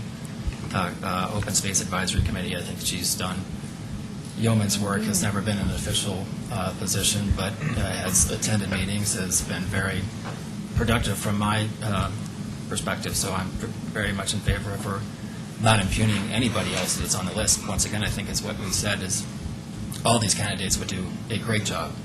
So that's my motion. Is there a second? Trustees, come on. So we're just going to go down this list of 5 and see how many people vote for each? Sure. Okay. So you're saying all in favor of the first one was to You only voted You have a motion We have on a the motion. table. We have a Second, motion right? for one person. For for the first person on the list. Right. Motion and second. No, this is... How is that wrong? Is there a better way? I'm sorry, Back up. excuse me. Oh, we have, that's fine. We're having public Trustee votes up to Hanson, 5 but people. We have a motion and a second. Go ahead. Okay, so is this an appropriate way to do this, or is You there can- something that's less, I don't know, I mean, you can choose to fill each vacancy separately, or you could choose, somebody could make a motion to fill them at both vacancies in one Yeah, motion. you could just simply have a motion to adopt the resolution if those are the 2. If not, I mean, you can do it any way Yeah. you want. This is a fine way to start. One by one. So I'm just, But, do I see ballots being passed? there's no ballots. No This But this there's is a papers being list passed of by- candidates. Okay. So there's a motion and a second for one person. For the Everyone first one should on the vote list. on that. If there is a majority, that person will fill the Don't slot. you usually For the ask next for one. discussion after making Yeah. a motion? Yeah, any discussion? May we have Of course. discussion? I would like to have a discussion about process. Can I at this point? Sure, you can have any Yeah. discussion, but there's a motion in a second, sure. Right. The process I see, rather than going through each one and voting each one up or down, is simply to go trustee by trustee. I say my two, you say your two, you say your two, and Phyllis tabulates. I agree with Yeah, but that. then you So- have to have a motion. Huh? Then you have to have a motion. At Well, the end, you would have At to the then end, we can have a for motion the then top to two. approve those top two. That sounds fair. That's Okay. fine. There's a motion, go ahead and say So what's your- that's just my comment. So if you want to, we have to vote on your motion, I think. Yeah. Okay. Any further discussion? Or you have to withdraw your motion, I think is legitimate too. Okay. All in favor? Surley, Skomatz, Muckle. Opposed? Hanson, Williams, Gregorus, and Pennington. Okay. So I would like to make a motion that we approach this by each orally making our two selections and having Phyllis tabulate them, and Phyllis then would say who got that two, the top two, and then we follow with the motion to select those two. I second that. Okay. Motion and second, all in favor? No, discussion. Discussion. Discussion? Okay. So I don't understand why that motion is a better way to do it than the way that was proposed by the mayor, and it seems like it's just kind of insulting to not do it, our way that got proposed first. I don't see that the end result ends up any different, but I'm happy to go along with it. I won't vote for it, but I will go along Okay. with it. If I may respond, I don't find it insulting at all. I find it a purest interpretation of 22120. The Board of Trustees shall appoint, and to have one individual outside a meeting come up with a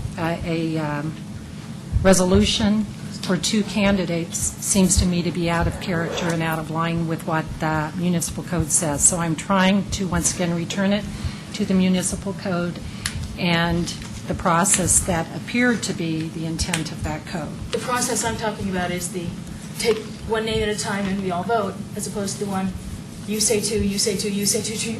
Why couldn't it be the way that was first started? That's what I don't understand, why you want to change that. Maybe Because we're kind of voting up and preference. down in its name. I don't think that's right. Yeah. It's not who we're against, Exactly. it's who we are for. That's exactly right. So I'm not sure exactly what the motion is. So the motion is, To do it it's in been second person by for each person. one to vote for. Yeah, it's for each board member to say the These are two the two. candidates that they would like down the line, and then a motion is made based on who On the gets top The the two majority. that Correct. get the majority. Two that get the most votes. That motion's on the floor. So as a matter of discussion, I sense that the majority would like to do that, and I'll go with that just to move this along, because I would like to see this moved along. Sounds fair. All right. So do we vote All on in that favor? motion? It's unanimous. Oh, no, I'm sorry. Pennington, Gregorus, Williams, Muckle, Sorelli, and Hanson in favor, Skomatz opposed. Okay, so who wants to start? I'm happy to, Okay. Phyllis, do you have to officially call for this or something? No. Okay. I would like to cast my votes for Sharon Tedeschi and Matthew Finnegan.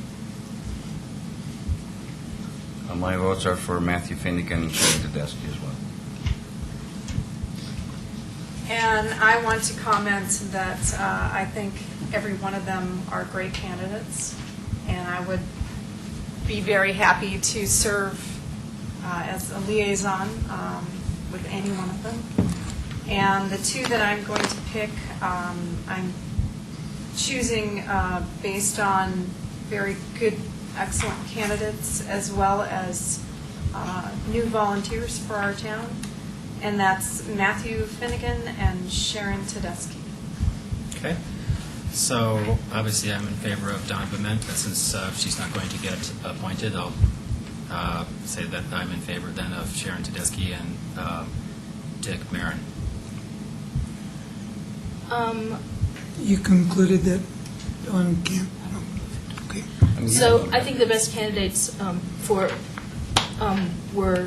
were some tough choices, but given the interviews and given the thoughtful input from members of the committee and the chair, I would like to select Dawn Bement and Sharon Tedeschi. Trustee Surley? My previous opinion, as expressed in my, I think, public email, is that I supported the appointment of Dawn Bement and Sharon Tedeschi, and with Matthew Finnegan almost equal to either as a possible third choice. But my vote for the first two that I mentioned was to some degree based on the interviews, and all of the candidates were very strong, and I appreciate their interest, and I hope they maintain interest in possible other future openings on boards. But and I'll stick with Don and Sharon, but that is based upon my assessment of their interviews, their interest in OSAC, and the comments we asked for and received from the current and past chairperson of the OSAC, both of whom supported those two individuals. Trustee Hansen? Matthew Finnegan and Sharon Tedeschi. Okay, Sharon is for sure. She 1, 2, 3, 4, 5, 6, 7, and Matt received 1, 2, 3, 4, Dick 1, and Don 2. Okay. So do you want to formulate a resolution then? Yeah, we just changed the... Change the Change Dawn, change the Dawn to Matt. Yeah. Okay. So I'll entertain a motion. Go ahead, that's fine. Go ahead. Trustee Williams? Let's see here, find the resolution. I'd like to make a motion for resolution number R-31, Series 2011, a resolution of the Board of Trustees of the Town of Superior appointing members to the Open Space Advisory Committee for Sharon Tedeschi and Matthew Finnegan. Okay, there's a motion. Is there a second? Trustee Gregoris? Discussion? I think that, as everybody has mentioned, that the candidates were all great. They'd all do a fantastic job. That speaks volumes to our community that people are willing to put their name in the hat and trying to do good work, and really appreciate it. Hopefully these candidates will continue to be interested in town issues, and when further openings come forward, that will entertain their candidacy as well. So with that, there's a motion and a second. All in favor? It's unanimous. Thank you very much. Brings us to item number 8, presentation of adoption of a resolution approving a zero waste plan. Thank you, Mayor. I'm going to ask Jay Wolforth, town staff, to come up, and Lisa Friend is also here from Boulder County. They're going to team up and give the presentation to the board on Boulder County's zero waste action plan. Good evening, Jay Wolford, town staff. Boulder County is asking the town superior to adopt a zero waste plan to help divert waste in the future. It's not a mandatory plan, it's a guiding document.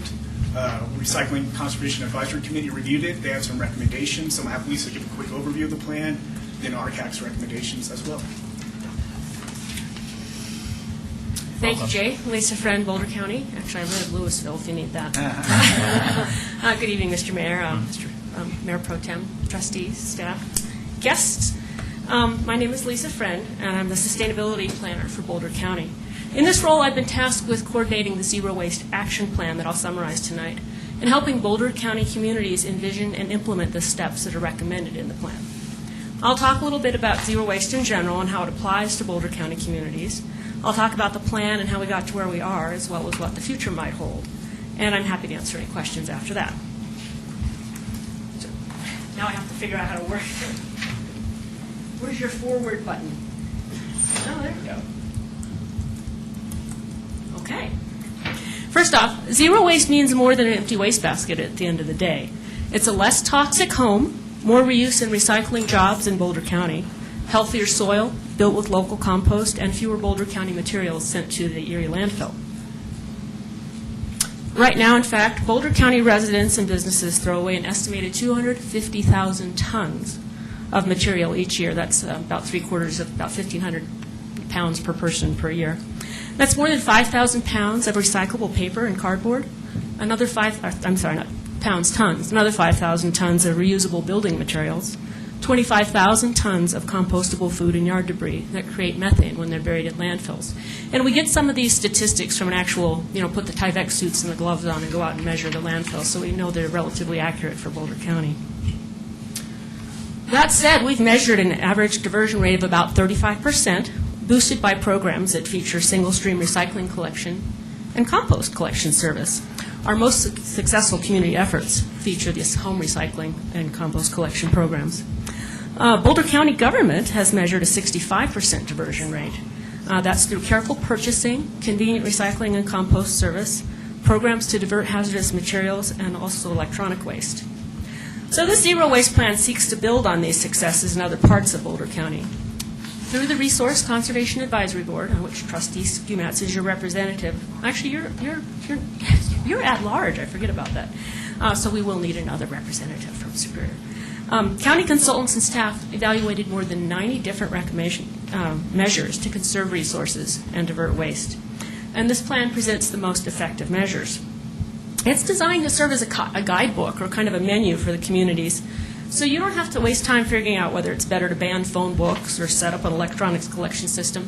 The Resource Conservation Board, supported by Boulder County staff, has done that work already. May I ask a question? Yes, I'm sorry. So the 22% diversion by Superior, where do you get those figures from?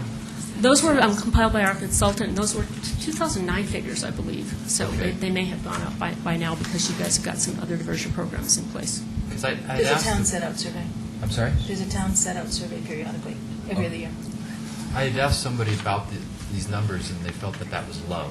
But you feel pretty comfortable with that 22%? Well, again, it's just residential, doesn't include your Right. businesses. But most of the surveys that are done by the incorporated communities, such as the town of Superior, are based on information you get from your hauling companies, from Waste Connections Okay. and from Western. So I think they're probably pretty accurate. Okay. So let's see. I'm skipping ahead of myself. Sorry about that. So that's why I said we measured the 35% diversion countywide. The plan is also designed to promote efficiencies of scale, and that's why you'll see a plan for a coordinated community-wide education effort, centralized compost, and centralized construction and demolition materials facilities. And I want to say real quick that development of the 28 recommendations, it didn't happen in a vacuum. As I said, we had the RCAB involved, and that has representation from every community in Boulder County, as well as some of the businesses and nonprofit organizations.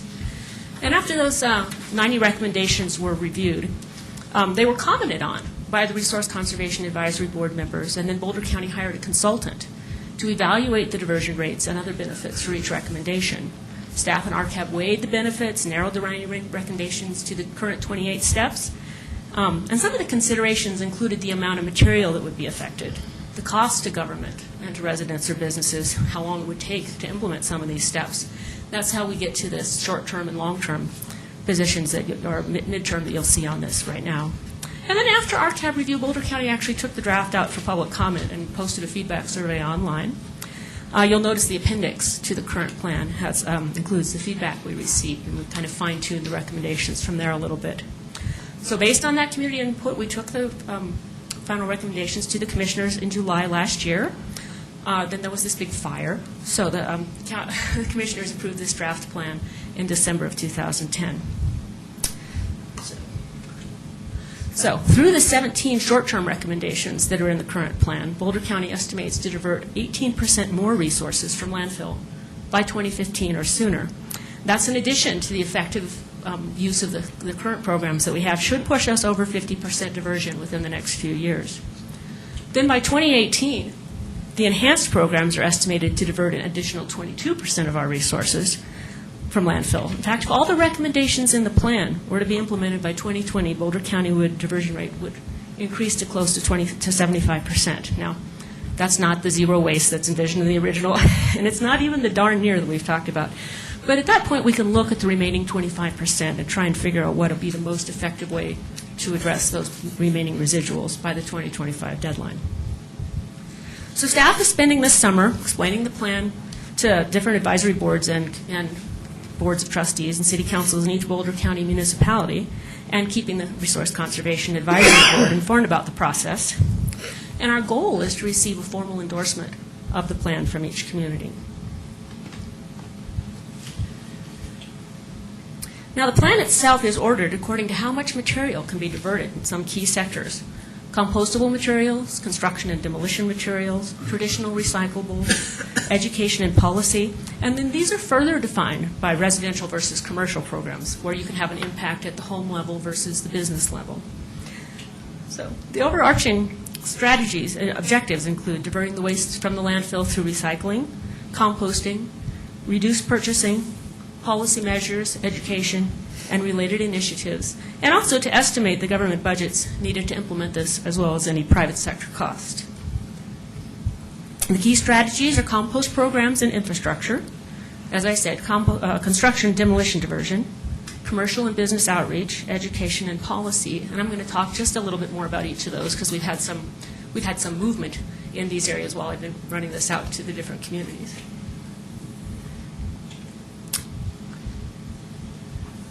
So, construction and demolition. To support capacity for construction and demolition transfer, sorting, and possible processing, Boulder County, with support from the local communities, put out a request for proposals earlier this year for someone to actually do a feasibility study.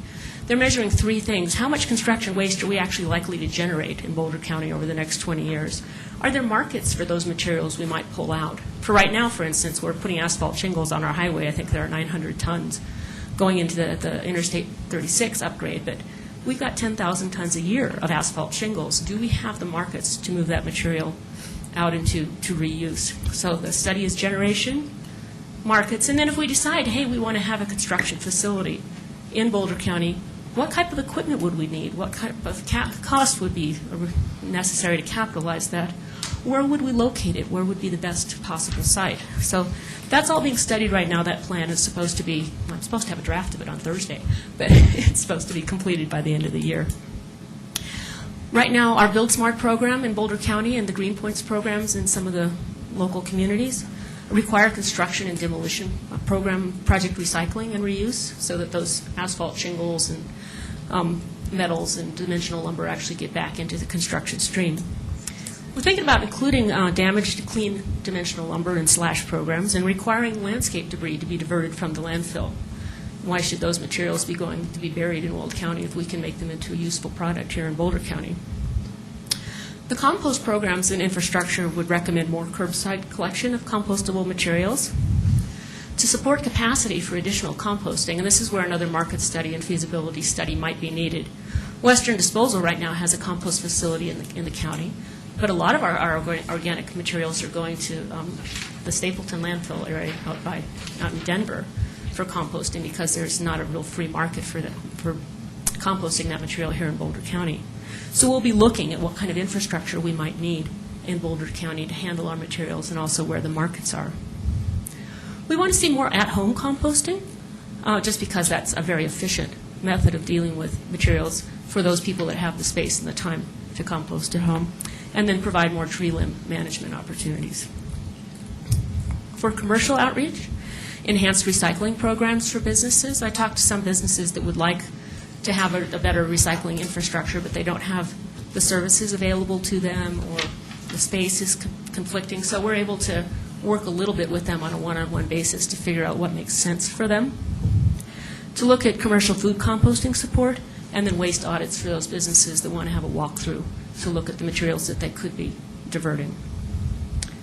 Education and policy is a comprehensive education program for the county and all of the municipalities that would want to participate with that.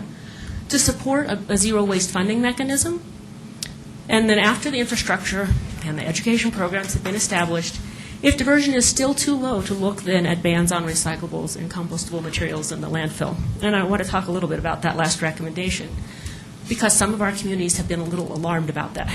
So I need to find a way to make the narrative of the plan more clear. If we're going to get to zero waste, bans might be a necessary step, but these are proposed as a last resort if the other measures aren't working.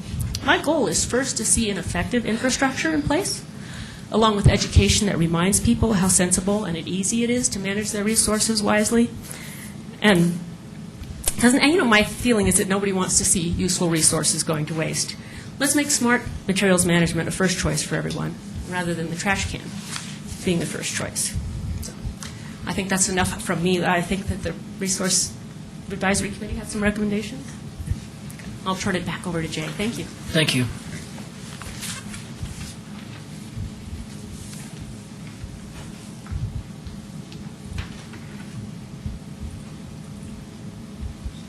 So RCAC looked at the plan, and a few things that they don't think make sense right now for the plan is slash recycling, required trees, slash landscaping to be diverted. Jay, what is slash recycling?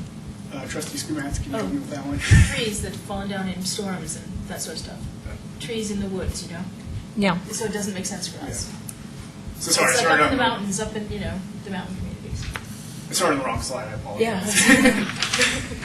So the board adopted a 50% diversion goal. Current status is 24% residential. And Trustee Hansen, yes, we get the information from our haulers, so that is accurate. Recycling accomplishments today, we do spring cleanup, education programs, food disposal, commercial audits, drop-off, e-waste, recycling.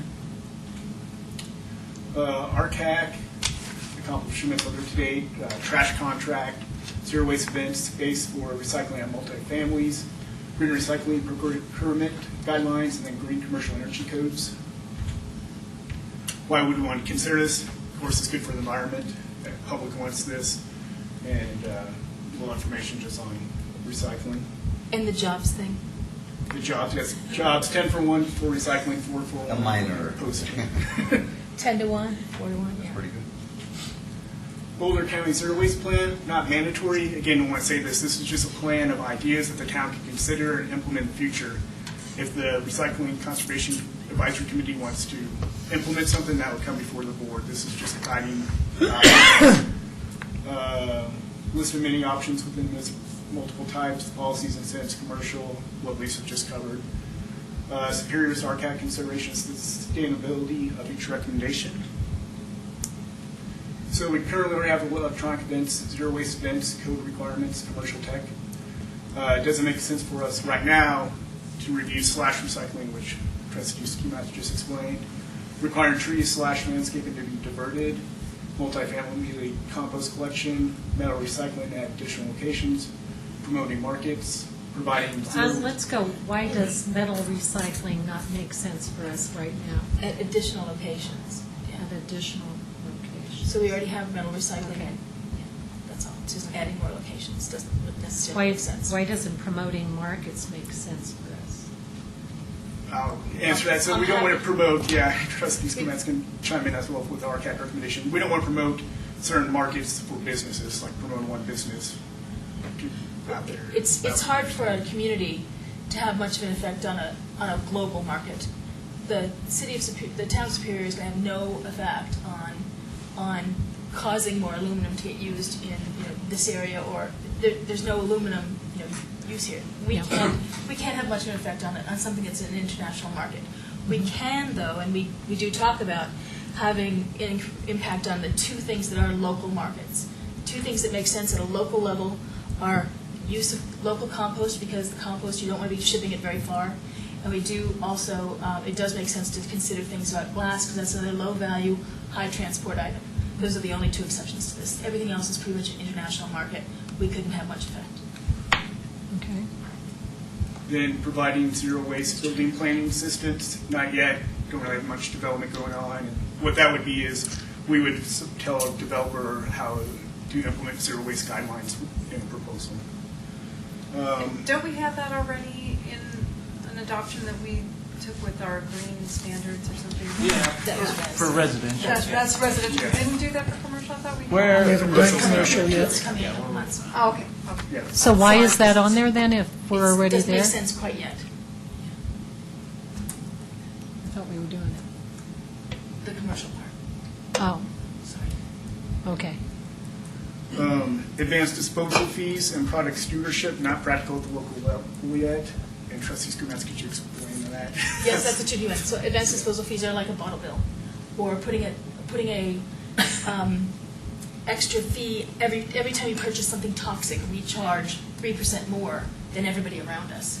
And if we do that, we're going to drive purchase to to neighboring communities.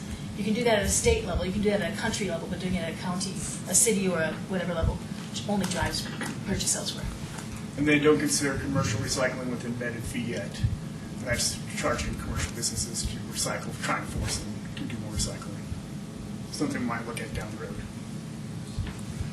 So RCAC's recommending curbside composting must be offered in the short run, which already is, but kind of looking at more options with the new trash contract coming out this year. When is it? Maybe look at incentives to also include recycle and save pricing option in next contract bid process with the trash contract, and then options showing real prices were successful, allotted, and golden process. Consider supporting bans on recyclable yard waste and food waste going to landfill. Lisa talked about that. Not recommending it, but if it's something that could be an option down the road, maybe consider it. And then promote local use of markets, facilities for compost. Other recommendations, commercial business technical assistance, continue to expand with food, zero waste outreach townwide, potentially in conjunction with HOA, green building codes inserts, recommendations for dealing with impacts on costs except residential costs. If option for town contract area, choose yard waste for recycle and save pricing. Outreach costs and other costs are included. The building code option has one-time cost impact on new building or presumably significant remodel. So the RCAC is recommending the town board adopt this as a guiding document for the town board. Trustee Pimentel. I'm a little confused about what the true impact, since this is non-required. There are a lot of good suggestions in there, but what do we anticipate the true impact of this adoption to be, for example, on our buying practices, on how on how the town buys, how the town disposes, how the town conducts its business, on residents? I'm not grasping the real hard. There would be no immediate impact. Any revisions to our town codes or policies or procedures that might affect residents or businesses would have to be approved by the board. I don't believe any of the recommendations that RCAC was proposing in the plan have that immediate impact. As the process moves forward and the recycling committee looks at some of these policies and wants to recommend a specific implementation of a certain policy within the plan, then it would have to, we'd have to incorporate that into our code or procedures, and the board would have to sign off on it. So there's no immediate impact. Okay, so why are we doing this then? What is our intent by adopting this resolution tonight? Boulder County is requesting that all the communities support this plan, and the plan is used as a guiding document. So, for example, when we bring green building codes, we can refer to this plan as options. So we're just adopting it as a guiding document for future use when we look at new green initiatives. What's the next step then? So if we adopted this, then what? We're just supporting the resolution of the Boulder County Zero Waste Plan that we can use as staff as just a document of reference. And the RCAC has gone through that plan in detail to figure out what we think on initial first examination make the most sense for near-term consideration in Superior, not near-term implementation, but near-term consideration, and then we come back with the design and the final, and yes, we think. We're trying to give you an idea up front of the things that we think have the most legs for Superior, which went by kind of fast, but in any case, that's kind of where we were coming from. So this is kind of the plan with Superior's flavor on it, not the plan with all 90 things, but what things we think make some early sense in Superior for this RCAC to continue to work on. Trustee Searle. I guess my comment is I'm confused. Many of the things that were discussed here were not clear to me, so there's a whole lot that we were drinking from a fire hose. Yeah. And so that was one part of it. Secondly, we're talking about adopting a plan as modified for us that's not binding, but it has binding language in it, like must include this, must, a couple of things like that. That just is going to lead to confusion in my mind. In the future, is the policy that we must have curbside compost is one of the things that was a must. You know, it's all very confusing. So I'm not sure I know what to do with this tonight. So maybe we could table it. Maybe we could understand it better. I'm not sure we want to really digest it tonight. But I don't know. Trustee Hansen? I agree with Trustee Sorelli that there was a lot to go through, and I'm interested in learning more about this, and I think that it would be a good opportunity for us to gather as a board and really discuss it with RCAC and understand what our long-term plans are. But I really want to understand it. Well, I think it's very interesting. I think the guiding document is non-mandatory, and I think it kind of gives something for staff to look into and work on. So I'm happy to support this, but if people want to look into it some more, then that's would be fine too, and we could do that in conjunction with RCAC sometime. So one question I did have, and this is for anybody, what do you think the lowest hanging fruit is to have the biggest bang for the buck in terms of diversion? Anybody? Well, fortunately, we've already evaluated that through the plan, and the things that the commissioners and many of the other communities. You have to pick one. Yeah. Well, for Superior, I really can't decide if it's compost or if it's construction. I think that probably in the current economy, you guys should go for the compost. It's your highest percentage and so easy. Along those lines, right we generally have encouraged putting food compost down into our sewer system and spread that on You guys have agricultural been a fields. great model for that, and the rest of the county is very interested in seeing how that goes. There's still a number of organic materials, though, especially if we get a big windstorm, you're going to have problems with branches and fallen trees that actually won't go into the disposal very well. I'm thinking, if I could I'm thinking that it's probably grass that's the heaviest and makes the biggest difference. There's another thing that we found in our own operations in Boulder County, and that was kind of shown to be true too when we had the Tyvek suits and the gloves on out at the landfill. And that's compostable or waxed paper, dirty pizza boxes and paper towels and things that could be composted but can't be recycled. So that's another element that go into some composting programs. So I'm curious as to why the county's plan here didn't put in the Wash It Down program that we have going. It's very specific to the town of Superior, and sadly, it had not come up for evaluation back when we first started writing this plan in 2005. It's a relatively new program for you guys, and it's great to see the success. So are there any numbers on how that works and if it's working? They're being tabulated. I asked for them, and the town is tabulating those. But the reason that it could fit in Superior and the reason it doesn't fit in some other communities is because the way our wastewater treatment plant, we have excess capacity at our wastewater treatment plant. Second, we have a positive land application of the cakes at the end, so we put them on farms. Communities that don't do those two things, then it's not worth doing that kind of a program because it's not going to something positive. It might as well go to a landfill. So we are kind of special in that respect. And Kendra made an excellent point. A lot of the households in the county are on septic, which is another barrier. Use a garbage. So everybody in our town was built new enough that in the non-original part of town, there's a lot of garbage disposals. And I wanted to make one comment about the thing that was mandatory. It's not mandatory to have composting. It's mandatory that that citizens be offered composting. Can be at additional cost or anything. Nothing. It just says that they have to have the option to be able to get curbside collection of compost. It already is in place. I mean, the hauler already offers it.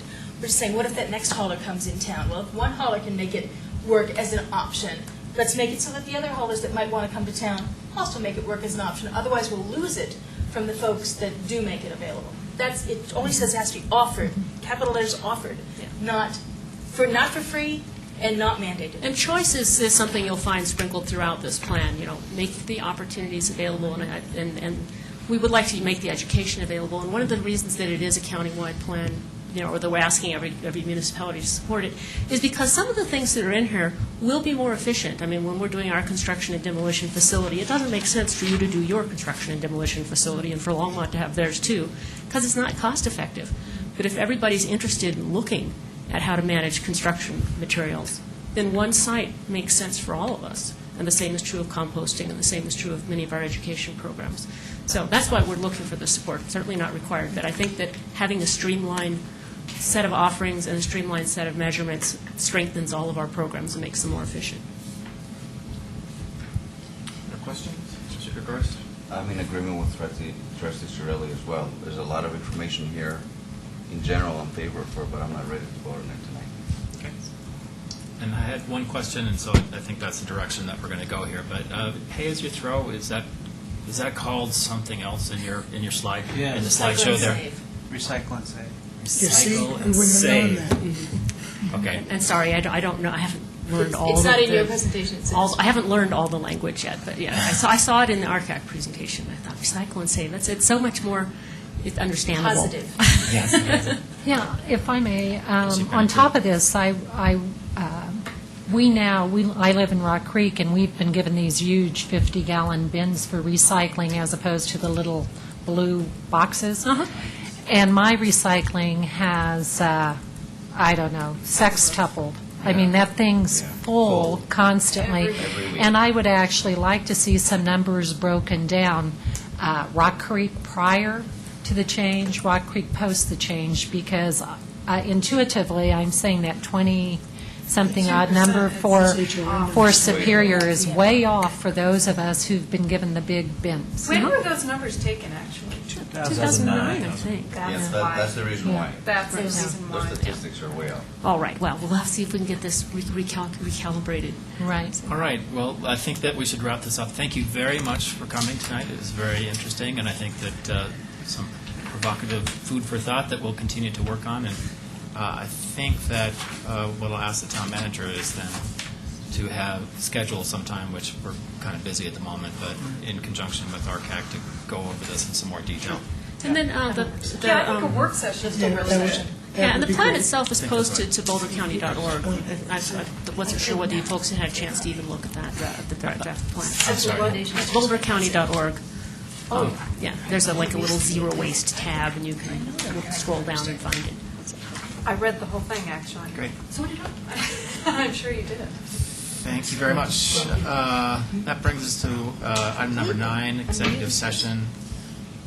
Sessions to determine positions relative to matters that may be subject to negotiations, about the strategy for negotiations and/or instruct negotiators pursuant to CRS 24-6-402, paren 4, paren E, regarding the Jefferson Parkway and property acquisitions, and to hold a conference with the town's attorney to receive legal advice on specific legal questions pursuant to CRS 24-6-42, paren 4, paren B. Is there a motion, trustee? Well, I actually had one item that I want to talk about Okay. because of the executive session. George, you brought up the point that the town manager has a $25,000 limit, and that was under the previous town manager. That's when it went up. I want to tell you that we had one opportunity where Matt could have done that, and he didn't do it when we purchased the bleachers at Community Park, and that was way below $25,000, and he still brought it before the board. And we discussed it and voted on it. So under the previous town manager, I think that was abused at times. With Matt, that's actually, I don't have any problem at all whatsoever. And another point about the bleachers, I met with Steve Smith, the Mustang president, this past week. And he said the bleachers are completely full every game. Oh, really? As Trustee Pennington prophesied, and there's an abundance of people next to it. So I think next year we probably could use another set of bleachers, and I'd be It's in full the as well. budget. I think we need 2 next year. Well, let's just do one at a time. But I think clearly Critical mass. yeah, What happened I mean to they're critical being used mass? and people are loving it. So that's the feedback from the game, so job well done. We probably could double that and still be good, so. All right, thank you, that was it. Trustees comments? And I have one tiny thing also, and that is to thank Jay for pinch hitting. He went through it pretty fast, but he wasn't supposed to have to do it. It was supposed to be Lisa Nybark who got struck throat. And so she would have probably done more slowly and said Yeah, there was a lot of description and all that, but And she's really good at explaining I know. things, too. Okay. All right, yeah. Okay, so I will make a motion To go into executive session. Second by Trustee Second. Pennington, all in favor. We're in executive session. Thank you very much.